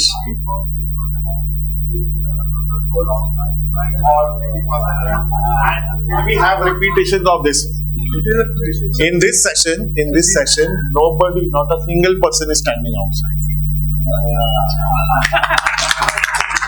And where were we for all these years? So Kamal, thank you. I think it was dear CI Durustai is what I can say. But we should continue. Yes. So this Happy late realization. Yeah, absolutely. But this is, I think, ASIRT is, I think this is what it is for, and this kind of one-to-one had been missing. So we want to make it a plan. We plan to make it as a regular for every tech day, so that we discuss your problems. That grievance at ASIRT is not only for grievance. It is meant to really put forth your questions, so that will also form an agenda for all the meetings that we are forming, so that mail ID also gets used properly. And people start understanding that it's not only a grievance, but it is also one way of finding a solution to the problems that we have. So I'll just summarize as to what we've discussed right now. One thing I just want to prompt here. One thing.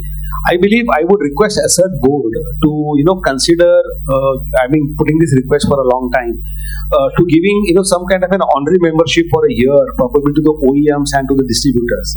See why? Because if they are a part of this ASIRT session here, you build up a better bonding with them, better understanding how to operate your some of the people may not have access to the distributor, right person in the distribution system.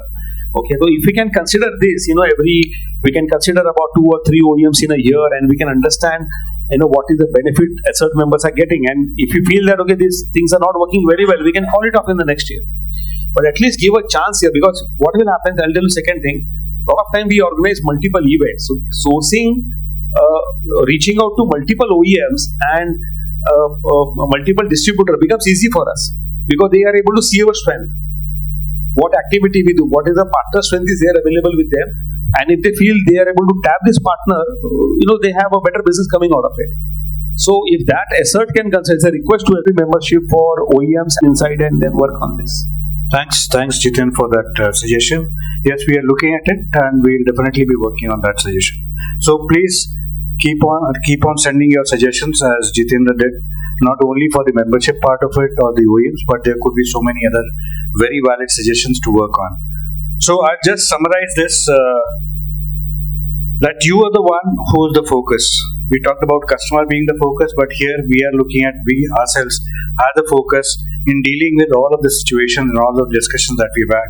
We are the center, we are the decision maker, we are the owner, right? It's our business to be with the customer, our business to form the bridge that we're looking at. Collaboration happens as we have been looking for. I think Bhavin also made it very clear that he brought out the essence of ASIRT itself in his answer. Thank you, Bhavin, for that.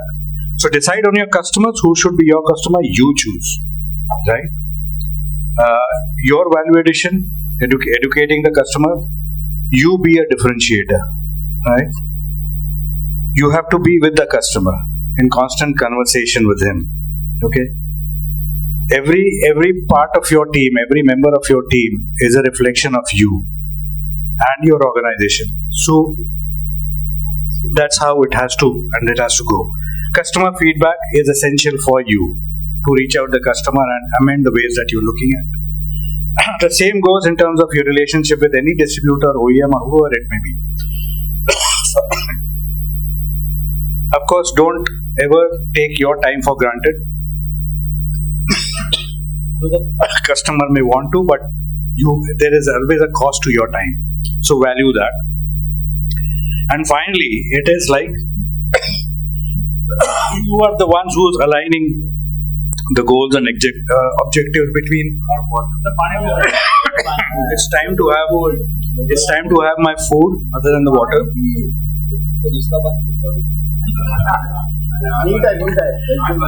मेरा मुंह मत खुलवाओ. So the final word on that is aligning of goals and objectives between all parties. That is the summary of the whole discussion, and I am very thankful for your patience. He mentioned that everybody is in this room, so I think instead of I talking, if there are a lot of other people talking, people listen. So we'll call it a day. I think your dinner is served. I am thankful to all the panelists.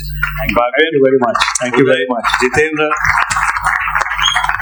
Jnanesh, Francis and Ashwin for your valuable inputs, and we thank you. I am sure everybody will really volunteer to be a part of this on the stage to share your views. We look forward to different teams playing different roles next time. Thank you so much. Thank